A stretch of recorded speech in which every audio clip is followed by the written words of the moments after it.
The morning shift at Harlow and Pine started at 6, which meant Emily Carter was already on her feet by 5:15, pulling her dark auburn hair into a knot at the nape of her neck, while the coffee maker gurgled in the kitchen and her son slept the deep, untroubled sleep of an 8-year-old who trusted the world completely. She paused in the doorway of his room just long enough to watch his chest rise and fall. Lucas slept with one arm thrown over his head and his mouth slightly open, his dark lashes casting small shadows on his cheekbones. He looked in those quiet morning moments like a painting of something she didn't deserve. She locked the apartment behind her and took the subway downtown, standing in the rattling car with her hand around a pole and her mind already running the day's inventory, which tables were reserved, which regulars would want their usual, whether the creme brulee had set properly in the walk-in. Harlow and Pine was not a diner. It was a cafe-restaurant hybrid that occupied the ground floor of a glass tower in Midtown and served breakfast and lunch to a clientele who treated a $40 omelet as an unremarkable Tuesday. Emily had worked there for 3 years. She was good at it. She had learned early that being good at something and loving it were not the same thing, but she had also learned that being good at something kept the lights on, and Lucas in his after-school program and the small reserve account just barely above the threshold that let her sleep at night. She changed into her uniform in the staff room, black slacks, white button-down, the forest green apron that was Harlow and Pine's signature, and by 6 sharp she was behind the service counter portioning pastry into the warming case while Marcus, the morning sous chef, talked at her about his weekend. "You hear me," he said. Every word she said, which was not entirely true. "I'm saying the Knicks played like they were running on 3 hours of sleep and a grudge." "Sounds relatable," Marcus laughed. He was 26 and cheerful in a way that Emily sometimes found exhausting and sometimes found essential the way you find sunlight essential when you've been indoors too long. "You good? You look like you didn't sleep." Lucas had a rough night. She closed the warming case. His chest was bothering him. The easy cheerfulness left Marcus's face. He knew about Lucas's heart. Most of the staff did, in the way that people who work in close quarters come to know each other's weight. "He okay?" "He's okay. Dr. Reeves says his last echo looked stable. It's just sometimes he feels it more than others. He gets scared." She adjusted a pastry that didn't need adjusting. "And when he gets scared, I get scared." "You're allowed." "I don't have time to be." Marcus opened his mouth to say something else, but the front door opened and the morning began. Harlow and Pine filled quickly on weekdays. By 8, the room was humming the soft percussion of silverware, the low conversation of people conducting business over eggs. Benedict, the occasional sharp laugh from the corner table where the same 3 finance guys sat every Thursday. Emily moved through it all with the practiced efficiency of someone who had learned to make her body useful when her mind was elsewhere. She refilled water glasses. She recited specials. She carried plates from the past with the focused calm of someone diffusing something. It was 9:47 when the front door opened and the room shifted. It was subtle, the kind of shift that wouldn't register unless you were trained to read rooms, which Emily was. A small recalibration of attention. Conversations didn't stop, but they briefly slowed the way a river slows when it encounters a new shape in its channel. She didn't look up immediately. She was carrying a tray from the past 3 drinks balanced on it, and she had learned long ago that looking up at the wrong moment was how things got dropped. She delivered the drinks. She turned. He was standing just inside the entrance, speaking quietly to a man in a gray suit who appeared to be some variety of assistant holding a leather portfolio, nodding at intervals, maintaining the fixed attentiveness of someone whose job depended on never looking bored. The man at the center of this arrangement was tall, somewhere in his mid-40s, with the kind of build that suggested a long history of physicality kept deliberately understated. Dark hair, threads of silver at the temples. A suit that fit him the way expensive suits fit men who have long since stopped thinking about what they're wearing. His face was angular, and still the kind of face that had probably always read as older than its years, and there was something behind his eyes, a distance, a weight, that Emily clocked automatically and filed away. He was without question the kind of man who was used to a room rearranging itself around him. She moved to the host stand to check on seating. Clara, the morning hostess, leaned in with barely contained excitement. "That's Daniel Hayes," she whispered. "Should I know that name?" Clara stared at her. Hayes Development. The tower on 57th. The renovation project on the West Side waterfront. "I'm not a real estate person." "He's worth like $4 billion, Emily." "Great." She picked up 2 menus. Where am I seating him? She led Daniel Hayes and his assistant to the corner banquette. The best table in the house, the one with sight lines to the whole room and its back to the wall, the table that powerful men inevitably preferred because it let them see everything coming. The assistant took the chair. Hayes took the banquette, settling into it with the ease of a man who sat in banquettes, the way other men sat in their own living rooms. "Good morning," Emily said, distributing menus. "Can I start you with something to drink?" He looked up at her. His eyes were dark gray, the color of a sky before rain, and they moved over her face with a brief, impersonal assessment. "Coffee," he said, "black and water." "Of course. I'll give you a moment with the menu." She went to the bar, poured coffee from the fresh carafe, loaded it onto a small tray with a water glass. The morning was moving fast around her 3 other tables, flagging for attention. Marcus pushing a new amuse-bouche special she needed to know about the phone at the host stand ringing. She was threading back through the room with her tray when one of the finance guys from the corner table pushed his chair back without looking. The way people push their chairs back when they're accustomed to space existing for their convenience. The chair caught her at the hip. The tray tilted. She caught 2 of the 3 items. The third, the coffee, went wide. The hot liquid arced with a kind of terrible elegance and landed across the front of Daniel Hayes' shirt and jacket. The white cotton bloomed dark immediately. He went very still. Emily set the tray down on the nearest surface.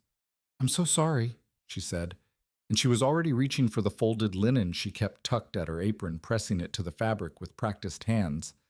"I'm so sorry that was, please let me, it's fine." His voice was flat, controlled. "It's not fine, I've ruined your, I said it's fine." He put one hand lightly over hers to stop the dabbing, and for a fraction of a second something happened that she couldn't have explained and didn't have time to examine, a kind of static, a recognition without content, like a word on the tip of a tongue. Then his hand was gone, and she was pulling back, and he was looking at her with those rain-colored eyes that revealed nothing. "Let me get the manager," she said. "We'll cover the cleaning bill, obviously, and I don't need the manager." He glanced down at the shirt with the detached air of a man reviewing a minor inconvenience. "Do you have a back booth available?" She blinked. Yes, the one near the service hall is... I'll take that." He stood straightening his jacket over the ruined shirt with a kind of resigned practicality. "And another coffee." She moved him to the back booth. She brought a new coffee. She apologized again, and he waved it off with a gesture that was neither dismissive nor generous, simply factual, the gesture of a man who had long since decided that most things weren't worth the energy of a reaction. His assistant hovered for a moment, and then Hayes said something to him in a low voice, and the assistant retreated to a table near the entrance to wait. Emily left them to their privacy and tried to put the whole incident out of her mind. She failed mostly. There was something about the moment his hand had covered hers, brief and impersonal as it was, that kept surfacing. She pushed it back down. She was not a woman who had the luxury of surfacing moments. She was clearing a table near the window 40 minutes later when Clara appeared at her elbow. "Table 12 wants you specifically," she murmured. "I'm not assigned to 12. He asked for you by description." The one who spilled the coffee. Emily looked across the room. Daniel Hayes was watching her from the back booth with an expression she couldn't read. His assistant was gone. He was alone, a legal pad on the table in front of him and a pen in his hand, and he looked like a man who had made a decision. She walked over. "Can I help you with something?" "Sit down." She looked at the seat across from him. "I don't, please." The word was an afterthought, tacked on not as a softening, but as an acknowledgement that he'd heard himself. "I have a question." She sat on the edge of the banquette across from him, the way you sit when you intend to get up quickly. "Okay. I'm hosting a dinner at my home on Saturday evening. 12 guests, catered formal service." He looked at her the way he had when she'd first seated him, that brief assessing look. "My usual events coordinator was managing the service staff. She had a family emergency this morning. I need someone who can run a service team of 4 for a 5-course dinner in," he checked his watch, "roughly 60 hours. Emily waited. "You were managing 3 tables simultaneously while apologizing for spilling coffee and preventing a scene. You did it without raising your voice." He set the pen down. "I find competence difficult to ignore. I'm working a full shift Saturday. I'll pay triple your day rate plus a separate event fee. You'd need to coordinate with my catering team Friday afternoon and be at the house by 4 on Saturday." She should have said no. The answer was always no when powerful men with gray eyes offered triple pay and reasons that sounded just plausible enough. She had learned that lesson at a cost she still carried, and she had spent 8 years not making the same mistake twice. But the number he named when she asked about the event fee was the number that lived in her head in a different way, the number that Dr. Reeves had mentioned carefully in the context of the specialist in Boston, and the consultation that insurance would cover only partially, and the procedure that might become necessary before Lucas turned 10. She looked at her hands on the table. She thought about Lucas's face when he woke up scared in the night, pressing his hand to his chest like he was trying to hold something in place. "I'd need to arrange childcare," she said. "That can be accommodated. I'd need the details of the menu in advance. My assistant will send them today." She looked up at him. He was watching her with that same unreadable steadiness, and she had the uncomfortable sense that he already knew she was going to say yes, not because he was arrogant, but because he had done the calculation she was doing and had known how it would come out. "Fine," she said. "Saturday." He nodded once, as if the matter was simply resolved. He produced a card, matte black. Minimal his name and a number, and slid it across the table. She picked it up. "Tell my assistant what you need." She stood. "Is there anything else?" He had already returned his attention to the legal pad. "No, thank you." She walked back toward the service station and stood for a moment at the coffee bar, holding the card, turning it once between her fingers. Clara materialized beside her with the look of someone who had been dying to do so for several minutes. "What did he want?" "A favor," Emily said, and pocketed the card. She didn't think about Daniel Hayes for the rest of her shift. She was very deliberate about this. She picked up Lucas from the after-school program at 3:15. He burst through the door the way he always did, with the full-body commitment of a child who has been waiting to see someone, and hit her at hip level, and she caught him and held him a beat longer than usual, her face against the top of his head, breathing in the particular warm smell of him. School backpack, playground dust, the faint sweetness of the apple juice from his lunch bag. "You're squeezing," he said, muffled against her jacket. "I'm aware." He pulled back to look at her with the direct, slightly frowning attention that he deployed when he suspected she was worried. He had always been perceptive about her in a way that she found both sustaining and heartbreaking. "Did something happen at work?" "I spilled coffee on someone." His face opened into delight. "You spilled coffee on someone? How bad?" "His whole shirt." Lucas covered his mouth. "Did he yell?" "No. He just sat there." "That's worse," Lucas said with the authority of a child who has been yelled at and also been given the silent treatment and has developed opinions about which is more unnerving. She laughed. Actually laughed, the tight thing in her chest releasing briefly, and took his hand, and they walked toward the subway. "He was very calm about it," she said. "Good. Yelling is mean." "Yes, it is." "Did you apologize?" "Many times." "Did he accept it?" "He hired me to work a party at his house." Lucas looked up at her. "Because you spilled coffee on him. I think despite that." He considered this for a block. "That's weird," he decided. "Yeah," she said. "It kind of is." She made dinner that night, pasta, simple Lucas's pick, and they ate at the kitchen table while he told her about a project at school involving the water cycle and a diagram he was particularly proud of.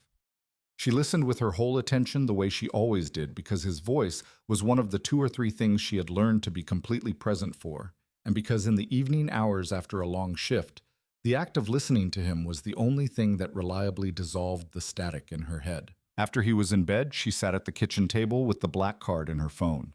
She typed a message to the number listed "Brief Professional" asking for the event details. The reply came within minutes from an address labeled R-Park/Hayes Development, and the information was exhaustive. The menu, the guest list redacted the layout of the Hayes residence, the names and contact info of the 4 service staff she would be coordinating. She read it carefully.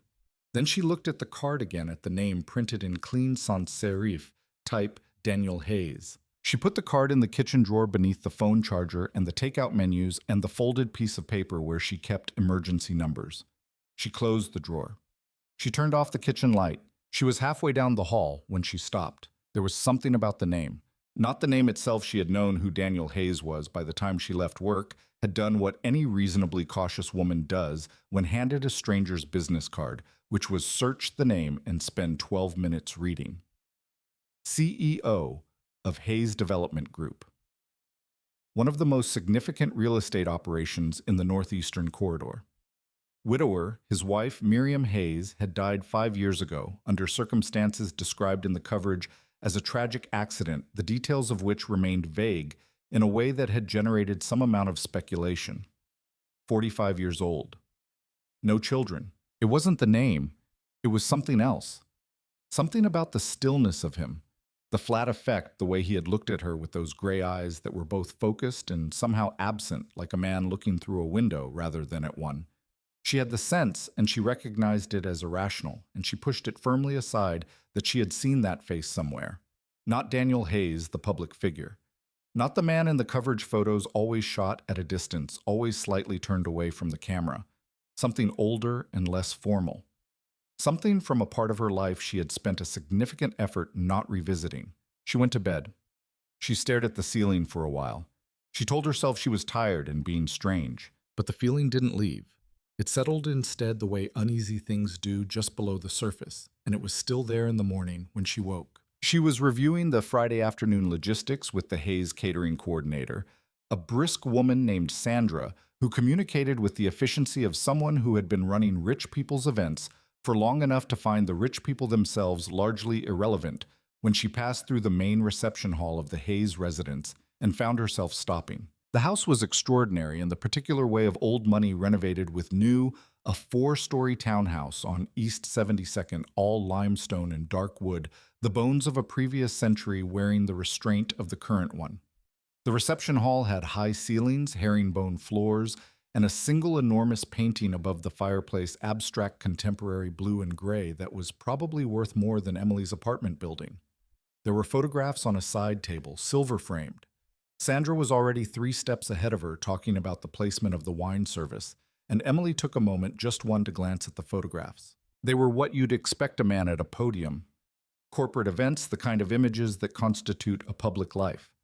But there was one in the middle of the arrangement smaller than the others, and in it, Daniel Hayes was younger, considerably younger, and he was laughing. It was a candid photo caught outdoors somewhere, sunlight making his hair different colors. He was laughing with his whole face unguarded, the careful stillness of his present-day self nowhere in evidence. Emily looked at the photograph and something cold moved through her. She looked away. She followed Sandra into the kitchen. She made herself concentrate on table measurements and service choreography and the structural logic of a 5-course dinner for 12. She was very good at making herself concentrate, but her hands, when she placed them flat on the kitchen island to examine the floor plan, were not entirely steady. She drove home that evening thinking about nothing in particular. She was almost successful, but in the moments before sleep, in that dissolving threshold between waking and not. The photograph surfaced, the laughing young man, the unguarded face, and her heart responded to it before her mind could intervene with reason. It was grief. That was what she felt, old and specific and not hers to have anymore. She turned over. She breathed slowly. She told herself she was connecting unconnected things the way tired people do. The way people do when they've been alone for a long time, and the past is still more vivid than the present. It wasn't him. It couldn't be him. Daniel Hayes had no idea who she was. He'd looked at her and seen a competent waitress and solved a logistical problem. That was all. The stillness in his eyes was not recognition. It was simply the face he had become. She was almost certain. Saturday arrived with the particular energy of a day that has been anticipated, and Emily arrived at the townhouse at 4, as agreed, changed into the formal service attire she'd brought in a garment bag, and met the team.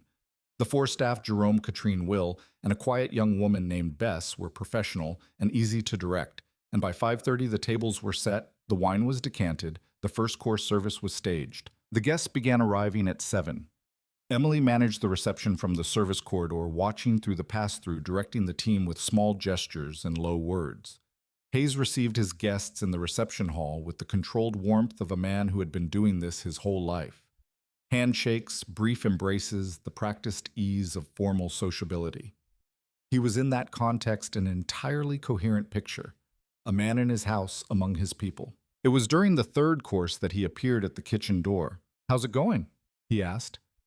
He wasn't in the room the way guests wander in. He was in the doorway, deliberately, his attention on her specifically. "Smoothly," she said. "The sea bass service is about 3 minutes out." "Good." He looked at her for a moment. "You're not eating." "I'm working." The team can manage the interlude. He stepped back to hold the door open with a gesture that was more instruction than invitation. "There's food at the prep table. Eat something." She ate something. He didn't stay. He returned to his guests within 2 minutes. But for those 2 minutes, she stood at the prep table with a plate of the catered food and an odd feeling she couldn't name, which was something like being seen and something like being managed, and something like a third thing she declined to examine. Dinner concluded at 10:15. The guests departed over the following 40 minutes.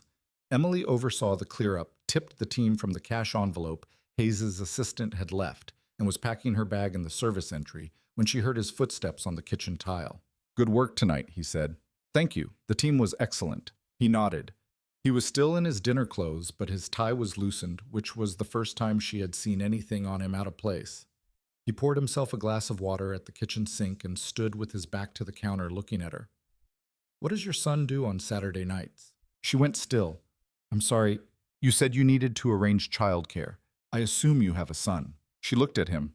He looked back at her with the same impenetrable calm. "I do," she said carefully. "How old?" The question should have been benign. She had answered it 1,000 times. 8, she said. Something moved across his face. So brief she might have imagined it a small disturbance in the surface. It was there, and then it was gone, and his expression closed back to its usual careful blankness, and she was standing in his kitchen, not knowing what she had just seen. "It's late," he said. "I'll have Marcus take you home. I can take the subway. It's past midnight. Let me."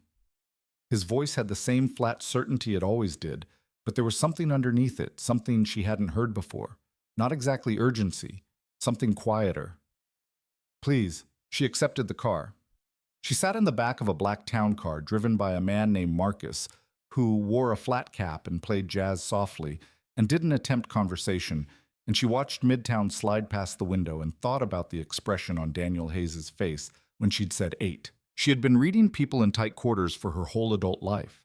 She was not wrong about what she had seen. The question was what it meant. She reached into her bag and touched the corner of her wallet.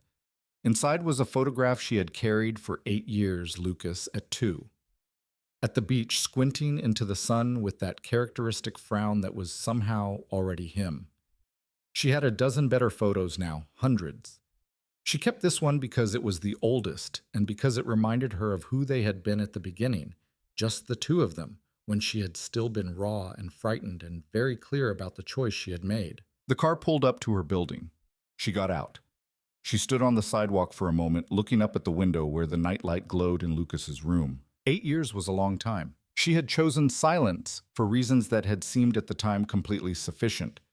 He was gone. She was sure of it. Sure the way you're sure when someone's family tells you so directly, when the man himself doesn't come and doesn't call, when the silence is total and absolute and offers you no alternative interpretation. She had been 27 and pregnant and alone, and she had built a life from that. She had built Lucas. She went inside. She checked on him deeply asleep, his dark lashes still, his arm still over his head. She stood in his doorway for a long moment. His face was an open book she had been reading for 8 years.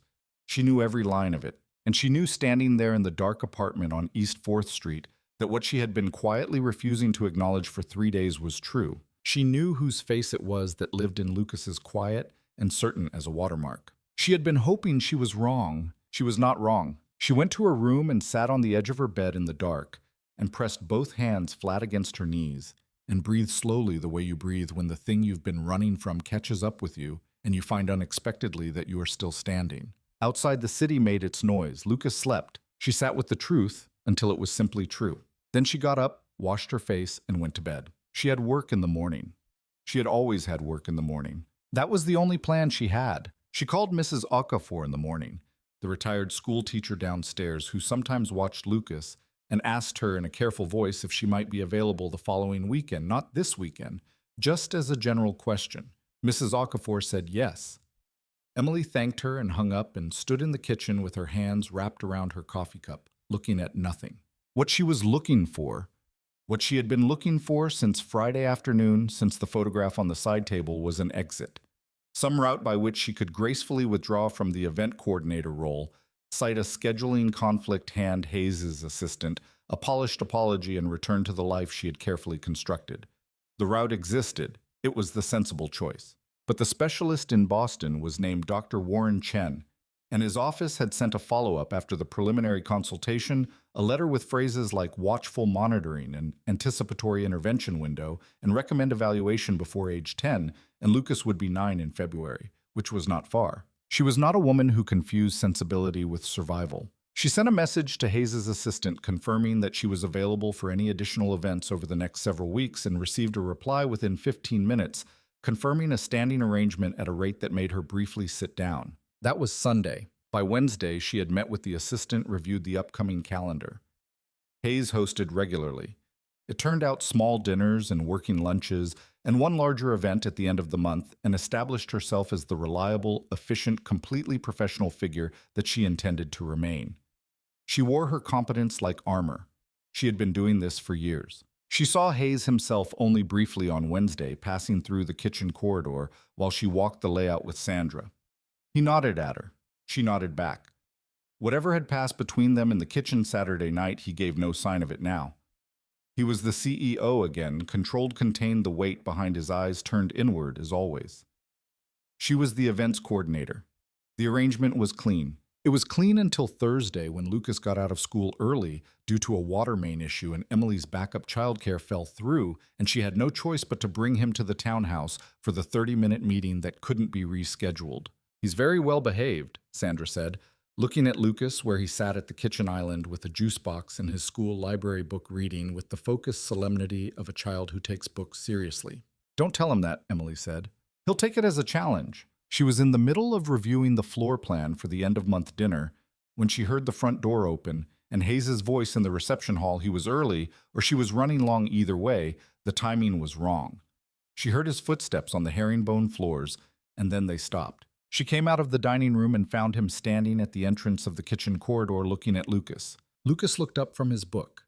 He had the direct assessing gaze of a child who has been raised primarily by a woman who looked at the world straight, and he looked at Daniel Hayes with exactly that look, measuring him without malice. "Hi," he said. Hayes looked at the boy for a long moment. Something happened to his face that she couldn't describe, a loosening, a disturbance like watching still water when something moves beneath it.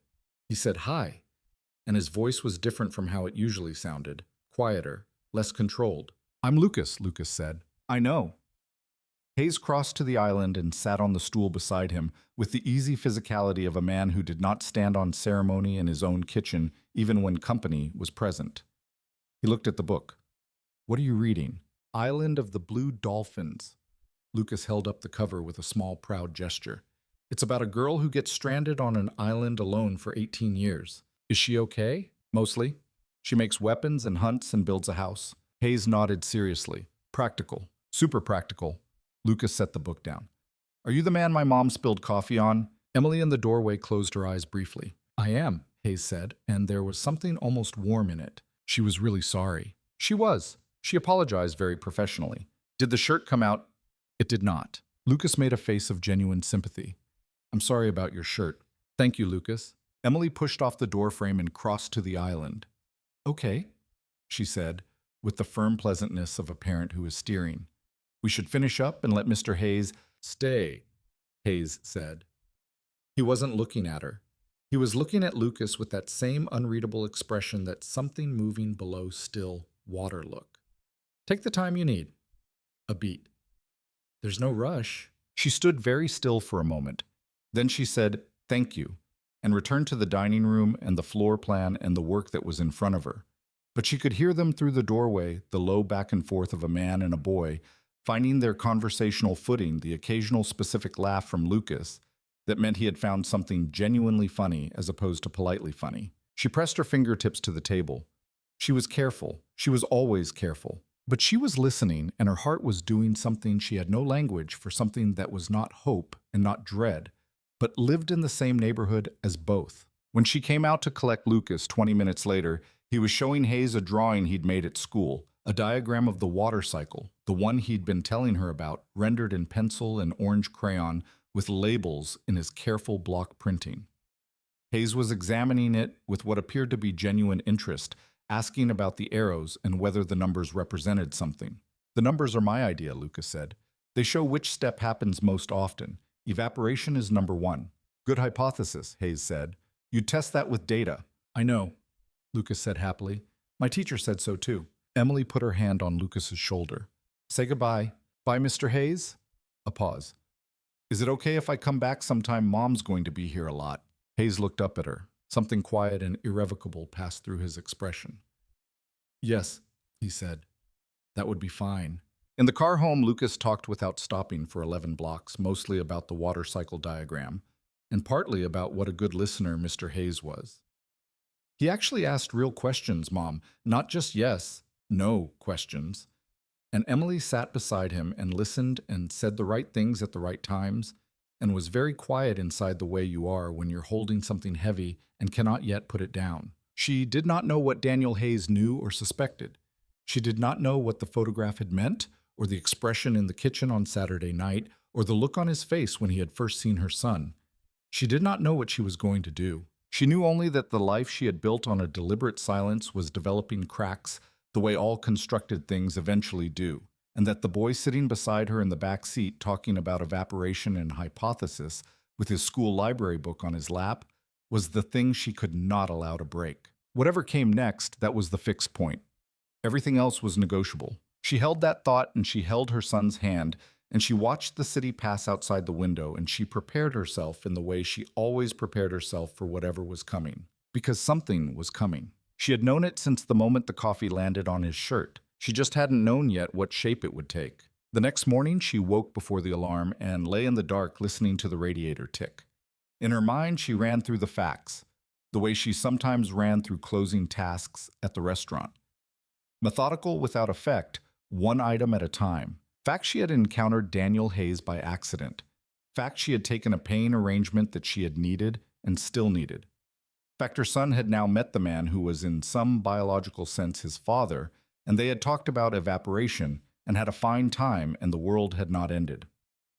Fact, Hayes did not know who she was.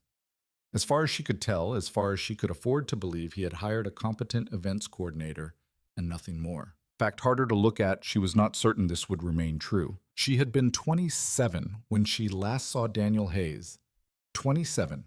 And in love with a man whose family had looked at her the way certain families look at things they consider inferior, not cruelly, but with a flat dismissive certainty that was in some ways worse than cruelty.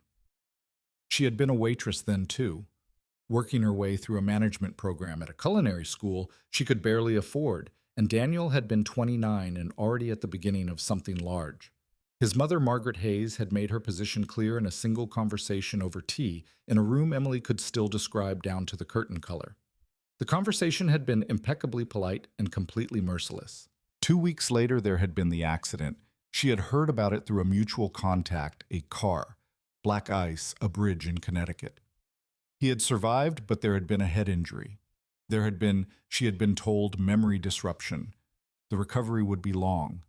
And Margaret Hayes, calling her personally and with a gentleness that was somehow more devastating than the earlier cruelty, had told her that Daniel did not remember their relationship, that in his current state contact would be harmful, that the kindest thing, the most loving thing she could do was to let him heal in peace. She had been 4 weeks pregnant. She had not told Margaret Hayes that. She had not told anyone. She had taken the kindness at face value because she was exhausted and frightened and 27, and because sometimes you believe the things powerful people tell you when you have no other map. She had moved out of the apartment they'd semi-shared and into a smaller one in Brooklyn. She had kept working. She had had her son. She had built her life. She had told Lucas when he was old enough to ask that his father had been someone she loved very much, who was no longer in their lives, and that she would tell him more when he was older, and she had lived with the weight of that insufficient explanation for every year since. She was not proud of it. She had told herself it was protection. She had told herself a great many things. But lies you tell to protect the people you love have a way of outliving their usefulness. And Emily Carter, lying in the dark on a Tuesday morning in October, was beginning to feel with the precision of a woman who had run from the truth long enough to recognize it at a distance that she was running out of runway. She got up, she made coffee, she packed Lucas's lunch, and listened to him eat breakfast and walked him to school in the early light, their breath misting in the cold air, his small hand warm in hers. "Mom," he said at the school gate. "Yeah." He looked up at her with that direct frown. "You're worried about something." "Just thinking about work." The Hayes thing. She kept her voice easy. "Among other things." He considered this. Mr. Hayes seems okay, he said in the tone of a boy who has formed a considered opinion. He's serious but not mean serious, like Ms. Alvarez when she's grading. She looked at him. She could have laughed and she could have cried, and she did neither. That's a good distinction. I try. He kissed her cheek with the brisk affection of a child who is aware that public displays must be kept calibrated. Bye, Mom. Have a good day, Bug. She watched him go through the gate, this person she had built in secret, and kept safe and loved past the edge of reason. He walked the way she had always walked, head up, shoulders straight, and he had Daniel's chin and Daniel's way of going still when he was thinking, and she had known it for years, the way you know things you won't look at directly, and now she had looked. She turned and walked toward the subway, one day at a time. It had always been one day at a time. Today she would go to work. She would do her job. She would manage the Hayes arrangement with the same professional competence she brought to everything. And she would think very carefully about what came next, because something she knew with absolute certainty was coming, and this time she would not be taken by surprise. She made it 4 more days before the equilibrium she had constructed started showing seams. The first crack came on Friday during the working lunch Hayes hosted for 6, a real estate consortium men in suits who spoke in the shorthand of people who measure the world in square footage and zoning variances. Emily ran the service with Jerome and Bess, and she was good at it, moving through the room with the invisible efficiency that the job required, refilling water glasses without interrupting conversations, clearing plates at the precise moments that spoke of attentiveness rather than interruption. She was not supposed to be listening, but the dining room was small, and the men spoke without lowering their voices, the prerogative of men who are accustomed to rooms that belong to them, and she heard enough to understand that Hayes' development was in the middle of something larger than a standard acquisition. There were references to a waterfront project, to city council conversations, to a competing bid from a group she didn't recognize. Hayes himself spoke rarely, and with the economy of someone who has learned that silence is its own form of authority. When he did speak, the table reoriented. She noticed the subtle gravitational shift, and filed it away. It was when she was carrying a tray of coffee back to the service cart that she heard the name. Victoria Ashworth is going to be a problem, one of the men said. Victoria's always a problem, another replied, and there was laughter. Hayes said nothing. His face in her peripheral vision did not change, but his hand holding his water glass went very still. She had heard the name before. In her initial reading about Hayes after Saturday's event, one of the gossip columns that lived in the lower registers of a Google search had mentioned his name alongside Victoria Ashworth's socialite daughter of Ashworth Capital's founding partner, and described as a long-standing presence in Daniel Hayes's social circle.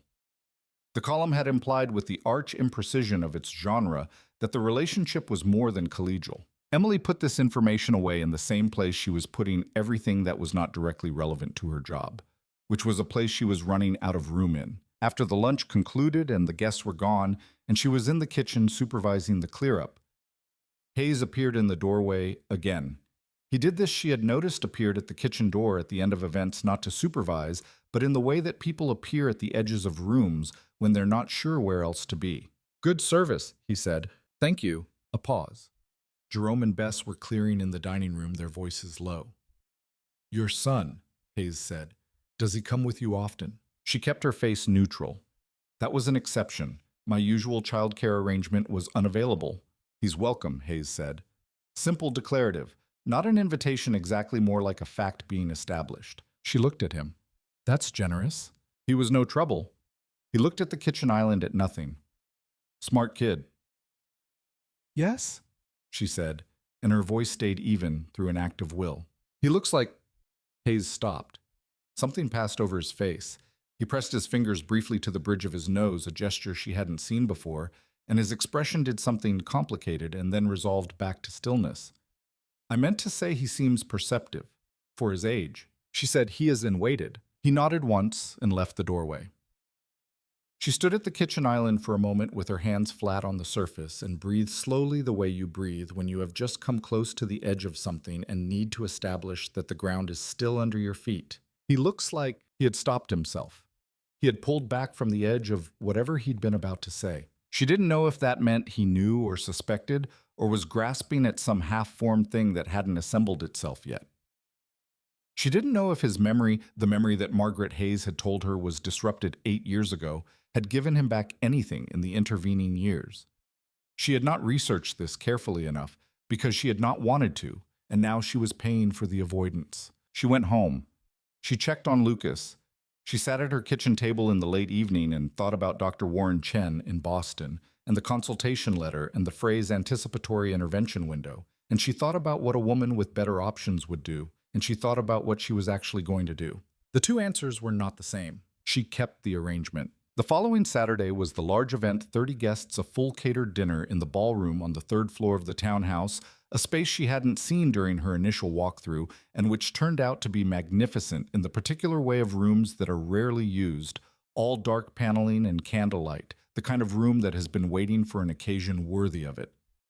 Emily ran a service team of 8 and moved through the evening with the focused calm that always came to her in large operational contexts where the complexity itself became organizing. She was in the service corridor during the cocktail hour when she heard heels on the marble floor and turned to find a woman standing at the corridor entrance looking at her with an expression that Emily could not immediately categorize. The woman was perhaps 40, dressed in the kind of gown that required significant advance planning, with dark blonde hair arranged in a way that suggested the services of someone who did this professionally. She was beautiful in a very constructed, high-maintenance way, the kind of beautiful that announces its own upkeep. And she was looking at Emily with something that lived in the neighborhood of appraisal. "You're the coordinator," she said. "I am." Emily didn't move from the service cart. "Can I help you with something?" Daniel mentioned he'd brought someone new on. She stepped into the corridor without being invited in the way women who have never had to ask for space tend to do. "I'm Victoria Ashworth." "Emily Carter." Victoria smiled. It was a precise smile, the kind that involves only the muscles required. "You've done nice work with the room." "Thank you." Sandra Chen's team handled the florals. "Of course." Victoria looked at the service card at Emily's formal uniform at the general territory of her. She was doing the same thing Emily realized that Emily did when she walked into a room for the first time taking inventory. "How long have you been working for Daniel?" "A few weeks." "Through an agency?" "Directly." Something moved in Victoria's eyes. Not surprise exactly, recalculation. "Interesting." She said the word carrying more freight than its weight. "He usually goes through the agency. I happened to be available when he needed someone." "Did you?" Another smile, the same precision. "Well, good to meet you, Emily. I'm sure we'll be seeing more of each other." She turned and walked back toward the ballroom. Emily watched her go and noted with the detached accuracy of someone who has been reading people in tight quarters for a long time that Victoria Ashworth had walked into that corridor for no logistical reason whatsoever. The question she had asked, "How long have you been working for Daniel?" was not a question she couldn't have answered from any number of other sources. She had come to look. Emily returned to her work. She was good at her work. She stayed in it. The dinner proceeded without incident. Victoria was seated at Hayes's right, which was where the most significant guest was seated by convention, and Emily, moving through the candlelit room with a wine carafe, observed them together with the clinical interest of someone who is trying to understand a system. They talked easily, the ease of long familiarity, and Hayes attended to her with the courteous attentiveness of a host. But Emily, who had spent 3 weeks watching Daniel Hayes in his own house, noted that he was doing something with Victoria that he did not do with her. He was performing. The warmth was there, but it was deliberate, switched on. The real stillness, the unguarded weight she sometimes caught in his eyes when he didn't know she was looking, that wasn't present. She filed this observation away with everything else. She was accumulating a significant archive. It was not until the following Thursday that things shifted again. She had arrived at the townhouse to meet with the catering coordinator about the upcoming month's schedule when Hayes's assistant, a composed young man named Ryan Park, who communicated exclusively in complete sentences and had never in Emily's experience appeared to have a personal life, met her at the door with the expression of someone who has been asked to deliver news sideways. "Mr. Hayes would like a word before you meet with Sandra," Ryan said. Hayes was in the library. She hadn't been in this room before. Floor-to-ceiling shelves, the smell of old paper and something warmer leather and aged wood. A desk that was clearly a working desk and not a statement piece. He was standing when she came in, which people who spend a lot of time behind desks often don't do. He gestured to the chair across from the desk. She sat. He sat. He looked at her for a moment with those rain-colored eyes. Then he said without preamble, "My son would need a surgeon." She went very still. "I'm sorry. If I had a son," he held her gaze. "Hypothetically, if he had a congenital heart condition, I would want to know." The room was very quiet. Outside a car passed. The radiator ticked. Emily said nothing. "I had coffee with a cardiologist friend on Monday," Hayes said. "We talked about pediatric cases. He mentioned that certain structural conditions are genetic." A pause. "He asked if there was a family history I should know about." She still said nothing. She was calculating. "Lucas's condition," Hayes said quietly. "The one you mentioned offhandedly to Sandra 2 weeks ago. She mentioned it to Ryan. Ryan mentioned it to me because he mentions everything to me." He looked at his hands briefly, then back at her. "I want to help." "You don't know." "I know enough." His voice was very controlled. "I know that he has brown eyes, and my chin, and my way of going still when he's thinking, and I know that the last time I looked at him, I felt something I haven't felt since—" He stopped, pressed his fingers to the bridge of his nose again, that gesture she had now catalogued. "Since before the accident." The word hung in the room. Accident. She had been waiting for it, dreading it for weeks. "What do you remember," she said carefully, "about before the accident?" He was quiet for a long time. Long enough that she thought he might not answer. "Fragments," he said at last. "For a long time, nothing clean. In the last few years, more." He looked at her directly. "A woman with dark auburn hair who used to leave her shoes in the hallway of my apartment and argued with me about whether breakfast was a meal or a philosophy." A beat. "I remember her laugh. I don't have her face." Emily's throat closed. "I'm not asking you to confirm anything," Hayes said. "I understand this is complicated in ways I haven't begun to account for. But I need you to understand that I am not—" He paused again, choosing words with the care of a man who has been reckless with them before and learned from it. "I am not going to disappear." "You already did that," she said before she could stop herself. 8 years ago." The words landed in the room with their full weight. He didn't flinch. "I know," he said. "I know I did. I'm asking you to believe that it was not by choice. Your mother told me you didn't remember me, that I would harm your recovery." Something changed in his face, hardened in a specific way, not toward her, away from something else. "My mother," he said very quietly, "has a particular relationship with the truth." She looked at him. He looked back. "I was pregnant," she said. It was the first time she had said those words to anyone who mattered. "When your mother called me, I was 4 weeks pregnant." The silence that followed was the longest she had ever sat inside. Hayes's face did something extraordinary. It broke briefly, the careful construction of stillness giving way to something raw and undefended. And she saw in that unguarded fraction of a second the man in the photograph on the side table, the laughing young man, the one who hadn't known yet what his family would cost him. Then the stillness came back, but different. Not a mask this time. Grief walking upright. "Lucas," he said. "Yes." He put both hands flat on the desk. She watched his chest rise and fall once slowly, the way people breathe when they need to continue functioning. "I would like," he said with an evenness that cost him something visible, "to be given the chance to be his father." "You don't get to want that," she said. Her voice shook slightly and she steadied it. "Not yet. You don't get to walk into his life because you've done the math. He's not a balance sheet." "I know that." "He's a person. He's my person. And I have spent 8 years—" "I know." His voice was low and very steady. "I know what 8 years is. I know what it cost you." A pause. "I'm asking for the chance to understand that cost, not to dismiss it, not to override it." He looked at her with something that was not the cold authority of a CEO or the careful control of a host. Just a man. "I'm asking you to let me try." She stood up. She was not ready for this conversation to continue. She had not been ready for it for 8 years, and she was not ready now. And the fact that he was being reasonable, that he was being, God help her, genuinely human, was making it harder rather than easier. "I need time," she said. "I understand. And I need you to understand that nothing about this arrangement," she gestured between them, "changes without Lucas's well-being as the primary consideration." "Agreed. He doesn't know anything. He's 8 years old and he's happy, and whatever you think you feel right now is not more important than that." Hayes held her gaze. "No," he said. "It isn't." She picked up her bag. She walked to the library door. She stopped with her hand on the frame and didn't turn around. His favorite book this month is Island of the Blue Dolphins, she said. He likes orange. He's afraid of thunderstorms, but doesn't want anyone to know. He's better at math than he thinks he is, and he cares about fairness in a way that's going to make his whole life more complicated. She paused. That's what he is. That's who you'd be asking to know. She left. She walked 12 blocks before she got in a cab.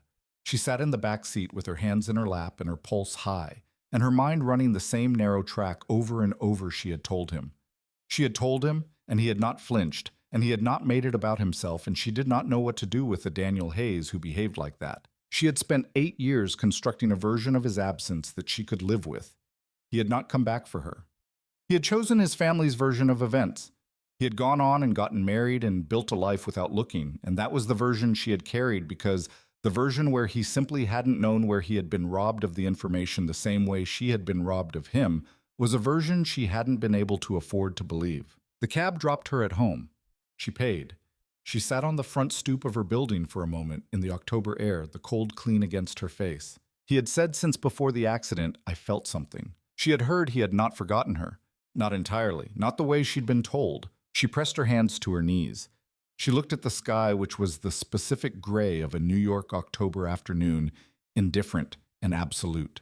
She did not cry. She was not someone who cried easily, and she was not going to start on a stoop on East 4th Street. But something inside her, something she had kept behind a door for 8 years. Something she had built the door specifically to contain shifted. The door was still there, but there was a hairline crack in it now, and light was coming through. She picked up her phone. She called Mrs. Okafor and confirmed for the weekend. Then she called the specialist's office in Boston and asked about appointment availability, and was told the earliest opening was 6 weeks out, and she said she'd take it. 6 weeks. She had 6 weeks to figure out what kind of life she was building. She went upstairs. She started dinner. She was slicing an onion when Lucas came home, and she heard him drop his backpack in the hall and call Mom, in the particular tone that meant he was announcing his presence rather than actually looking for her. Kitchen, she called back. He appeared in the doorway. He had grass stains on his knees from the afternoon's activity, whatever it had been, and his hair was doing the thing it did when he'd been running, lifting slightly at the crown, the dark waves refusing to lie flat. He looked in that moment so completely like the person she had built her whole life around that it ached. He also looked if she was being honest, and she was trying finally to be honest, like the photograph she had seen on the side table. The laughing young man who had not yet learned to be still. "What's for dinner?" he asked. "Pasta." "Again. You requested it last week." "That was last week." He sat at the island. "Mom, can I ask you something?" She kept her eyes on the cutting board. "Sure." "Mr. Hayes." He said it carefully the way he said things when he'd been thinking about them. "Is he someone you know, like from before?" The knife stilled. "Why do you ask?" she said. "Because you look at him different," Lucas said simply. "Not bad different, just like you're thinking about something when you see him." She set the knife down. She turned to look at her son. He looked back at her with those perceptive brown eyes. Daniel's eyes. She could see it now. She had always been able to see it, and had been making herself not. And waited with the particular patience of a child who has learned that the adults in his life tell him things when they're ready. She said, "We knew each other a long time ago." Once. He nodded slowly. "That's what I thought. It's complicated." "Things usually are," he said in the tone of a child who has been told this enough times to have formed an opinion about it. Then with the efficiency of an 8-year-old for whom dinner is an immediate concern, "Is it almost ready?" 20 minutes. "Okay." He slid off the stool. "Mom." She looked up. "It's okay," he said. "Whatever the complicated thing is, it's okay." She stood in the kitchen after he'd gone to his room and thought about what it meant to have raised a person like this. What it said about her and what it said about whatever he'd been born with the particular quality of his patience and his perception. She thought about Daniel Hayes sitting in his library saying, "I'm not going to disappear." She thought about Margaret Hayes and a conversation over tea and curtains she could still describe. She thought about 8 years of careful silence and the way certain lies outlive their usefulness. 20 minutes, she had said. She cooked the pasta. She called Lucas to dinner. They ate together at the kitchen table the way they always did, and she listened to him and she watched him, and she let herself for the first time hold both things at once, the life she had built and the life that had been taken from her, and the fragile, terrifying possibility that they were not after all incompatible. She wasn't ready to be certain of that, but she was for the first time willing to consider it. That was something. That was, she supposed, a beginning. The question was what came next. The question, as it turned out, was not going to wait for her to be ready to ask it. 3 days later, Ryan Park called her at 7 in the morning and said in his usual complete sentences that Mr. Hayes had authorized a preliminary DNA test and was requesting her consent to proceed. The results, Ryan said, would be private and available to both parties. She sat with the phone in her hand for a long time. Then she said yes. She hadn't decided anything yet. She hadn't decided to let Daniel Hayes into Lucas's life or into her own. She hadn't decided to believe completely in the version of events he had offered, the version where he was as much a victim of 8 years ago as she had been.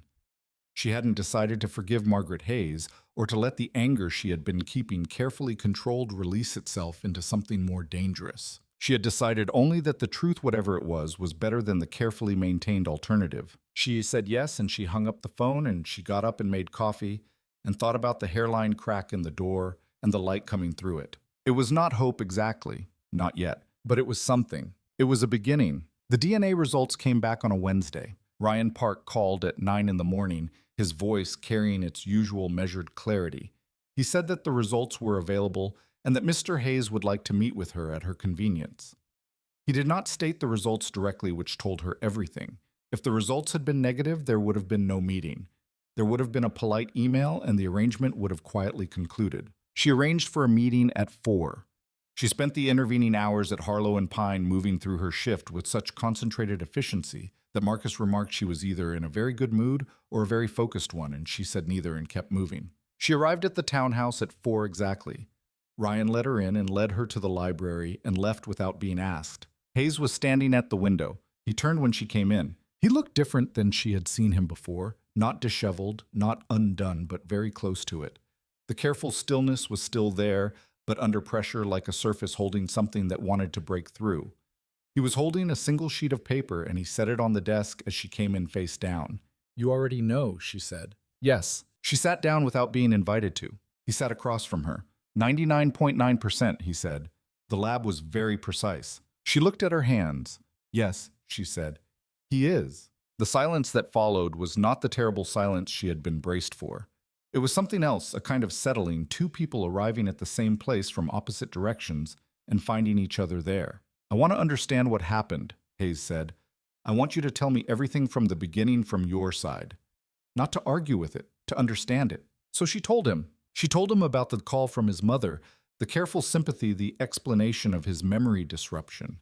She told him about the weeks she had spent waiting for him to come back, and then the weeks after that when she had understood he wasn't going to, and then the discovery that had complicated everything and the decision she had made alone in a bathroom in Brooklyn at 11 o'clock at night. She told him about the choices you make when you are frightened and alone and very young, and how those choices become the architecture of the life that follows. She told it plainly without self-pity, which was the only way she knew how to tell hard things. Hayes listened without interrupting. His face as she talked went through things she was not going to describe later because they were his to have. When she finished, the room was quiet. "My mother," he said, "told me the relationship had been mutual, that we had both decided to end it before the accident." He paused. "She said you had moved on." Emily looked at him steadily. "No, I know." He ran a hand through his hair, the first uncontrolled gesture she had seen from him. "I know. She is—" He stopped. "My mother has made decisions on my behalf for my entire life. The accident was, I think, an opportunity she saw. I was impaired. I was dependent. The decisions she made during that time were not decisions I would have made for myself. She also," Emily said carefully, "made them on Lucas's behalf." The words landed. "Yes," Hayes said. His voice was very low. "She did." He was quiet for a moment, and then something happened in his eyes that she recognized despite the years, the same thing she had seen in the candid photograph, the same unguarded quality. The laughing young man emerging briefly through the deliberate stillness of the person he had become. "I want to meet him," he said, "properly, as his father." He held her gaze. "I want you to tell me how to do that in a way that's right for him." Emily said nothing for a moment. She thought about Lucas at the kitchen island, reading his book with focused solemnity. Lucas saying he's serious, but not mean serious. Lucas saying it's okay, whatever the complicated thing is. "You don't tell him immediately," she said. You're already someone he knows and likes. You keep building that. You earn it before you name it. I understand. And I need you to understand that I am his parent. I have been his parent alone for 8 years, and that is not a position I am surrendering. I'm not asking you to. You're asking to join it. He met her eyes. Yes, that's exactly what I'm asking. She looked at him for a long moment. She thought about all the things she had been carrying alone. The specialist in Boston. The nights Lucas pressed his hand to his chest in the dark. The insufficient explanation she had been giving him about his father for years, the debt accumulating. I'll think about it, she said. That's more than I expected. She stood to go. At the door she paused. Daniel? It was the first time she had used his name. She hadn't planned it. What do you remember of us? He looked at her across the library. Outside, the afternoon light was dimming to gold. I remember arguing about breakfast, he said. I remember you leaving your shoes in the hallway. I remember... He stopped.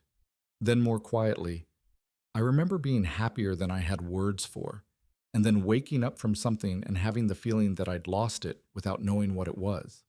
He paused. For 8 years, I thought it was a feeling. I didn't know it was a person. She left before she could respond to that. She walked out into the October afternoon and stood on the sidewalk and breathed.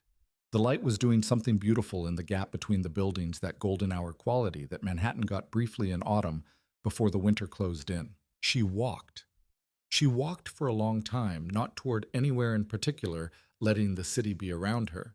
She passed the coffee shop where she had gone every Sunday when she was 27, and a park she used to take Lucas to when he was small, and a corner she recognized for a reason she couldn't immediately name, and then realized was because she had walked past it with Daniel years ago in a different version of her life. The city was the same city. She was not the same person. She was not the same person she had been in the library either. The woman who had walked in 20 minutes ago braced and defended and holding the door shut. She was not certain yet who she was becoming, but she could feel the change happening, the slow tectonic shift of a life rearranging itself. She called Mrs. Okafor to confirm pickup. Then she texted Ryan Park that she would be available the following week for the event's calendar. Then she put her phone in her pocket and walked the last 12 blocks home in the failing light, and she thought about what it might mean to stop running. She had run for so long. It had been the correct choice or close enough to it for so long. But Lucas needed a father. He had always needed a father, and she had given him the best substitute she could, which was a mother who loved past the edge of reason and a small, brave life, and the insufficient explanation she was going to have to replace eventually with something true. He needed a father. And she was just beginning tentatively to acknowledge this. She needed something too, not rescue. She had never wanted rescue, had never trusted. It had been right not to. Something else. Something more like recognition. The particular relief of being known. She went home. She made dinner. She watched Lucas eat with his elbows on the table the way she'd told him not to, and his book propped against the fruit bowl, and she thought this child is loved. She thought this child deserves everything, whatever it cost her, whatever it required, whatever recalibrations it demanded of the life she had built. He deserved everything. She just had to figure out how to give it to him without dismantling what she had made. She thought she could do that. She had built considerable things under difficult conditions before. She could do this. She had to. The following week, she brought Lucas to the townhouse for the second time, and this time it wasn't by accident. She told herself it was practical. The Saturday event required a longer preparation window, and her childcare arrangement had a gap, and it made sense. She knew she was telling herself something partial. Hayes was there when they arrived, which she had not specifically expected. He came into the kitchen with the same ease of movement she had cataloged, looked at Lucas and said, "The water cycle engineer, welcome back." Lucas grinned the wide, unguarded grin that he reserved for things he found genuinely pleasing. "Did you read my diagram?" "I did." Hayes settled onto the island stool across from him with the naturalness of a man who had been sitting across kitchen islands from this particular child his whole life.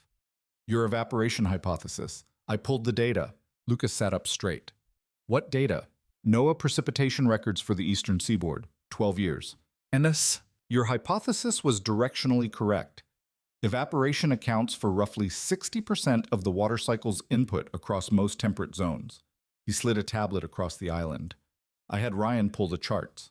Lucas looked at the charts with the expression of a child who has been taken seriously by an adult in a way he hadn't anticipated and is therefore slightly overwhelmed. He looked at Hayes. "You did this for me. I thought you'd want to see the actual data. I really want to see the actual data, Lucas said and bent over the tablet. Emily stood in the kitchen doorway watching this happen and felt the hairline crack widen. She went to find Sandra. She spent 90 minutes doing what she'd come to do, and the whole time in the back of her mind she was listening to the low voices from the kitchen. Her son's questions, the measured responses, the back and forth of two people finding each other's frequency. It was the most ordinary thing in the world. It was the most significant thing that had happened to her in 8 years. When she came back to the kitchen, Lucas had migrated from the stool to the bench seat beside the island, and Hayes had a legal pad out and was drawing something while Lucas watched and offered corrections. She came close enough to look over Lucas's shoulder. It was a water cycle diagram. Much more sophisticated than Lucas's version actual arrows actual, labeled systems atmospheric pressure, indicated ocean currents noted. But it had Lucas's orange crayon annotations incorporated into it, the numbers and the hypothesis labels a deliberate incorporation that made it both things at once. It's ours, Lucas said, pointing. The numbers are my idea and the rest is Mr. Hayes's. It's very good, she said. Her voice was steady. She was proud of her voice. Lucas looked up at her. Something in his face, that perception she had always found both sustaining and heartbreaking, softened slightly the way it did when he was satisfied about something. He looked at Hayes. He looked at her. He turned back to the diagram with the careful satisfaction of a child who is silently filing something away. He had always been too perceptive. She had known this since he was 3. She wondered what he was filing. She didn't ask. She made tea, and she moved through the afternoon, and she let the ordinary warmth of the kitchen do what it wanted to do, and she thought, this is what it might look like. Whatever happens next, this is what it might look like. She found cautiously that she could look at it without flinching. That was not nothing. After 8 years, that was quite a lot. The event that evening went smoothly as they always did now. She ran a tight team. The guests were pleased. Hayes received them with his characteristic composed hospitality. But at one point during the post-dinner cognac hour, she looked through the service corridor pass-through and saw Victoria Ashworth standing very close to Hayes, speaking in a low voice with one hand on his arm, and saw Hayes's attention divided present in the conversation, but with a portion of himself elsewhere, his gaze drifting toward the service corridor. He was looking for her. She stepped back from the pass-through. Her heart was doing something undignified. She told it to stop, and it did not stop. Victoria, she noted, had looked at the service corridor and drawn conclusions. Emily had spent her whole life being looked at by women like Victoria Ashworth. She knew the look. She knew what it meant. It meant, I see you, and I am deciding whether you are a threat. She returned to her work. She was not going to make anyone's decisions for them. She was not going to compete. She was not 27 and uncertain anymore. She was 35, and she had earned the right to be exactly what she was. And if that wasn't enough for anyone, then it was not enough, and she would build accordingly. But she remembered Hayes's hand over hers when she dropped the coffee. She remembered, since before the accident I felt something. She remembered a laughing young man in a woman's shoes in a hallway, in a version of a life she had been made to give up. She remembered, and she did her job, and she went home to her son. And she thought, whatever this is, I am not running from it. Not this time. Not anymore. The phone call from Margaret Hayes came on a Tuesday, which was Emily's day off, which meant she was at home when it happened, and therefore had nowhere to go. She didn't know the number. She answered it with the wariness she applied to all unknown numbers, that particular combination of readiness and dread that comes with being a single parent, where an unknown number has historically meant either a doctor or a school. Emily Carter, said the voice on the other end, and Emily felt the floor tilt slightly because she knew that voice. She had heard it once 10 years ago over tea in a room with pale blue curtains, and she had spent years since then folding it carefully away in a box she did not open. Yes, she said. This is Margaret Hayes. A pause calibrated for effect. Daniel's mother. I know who you are. Good. Another pause. I'd like to meet with you. At your earliest convenience. She should have said no. She should have cited a scheduling conflict and ended the call, and then called Daniel and reported the contact. She knew this.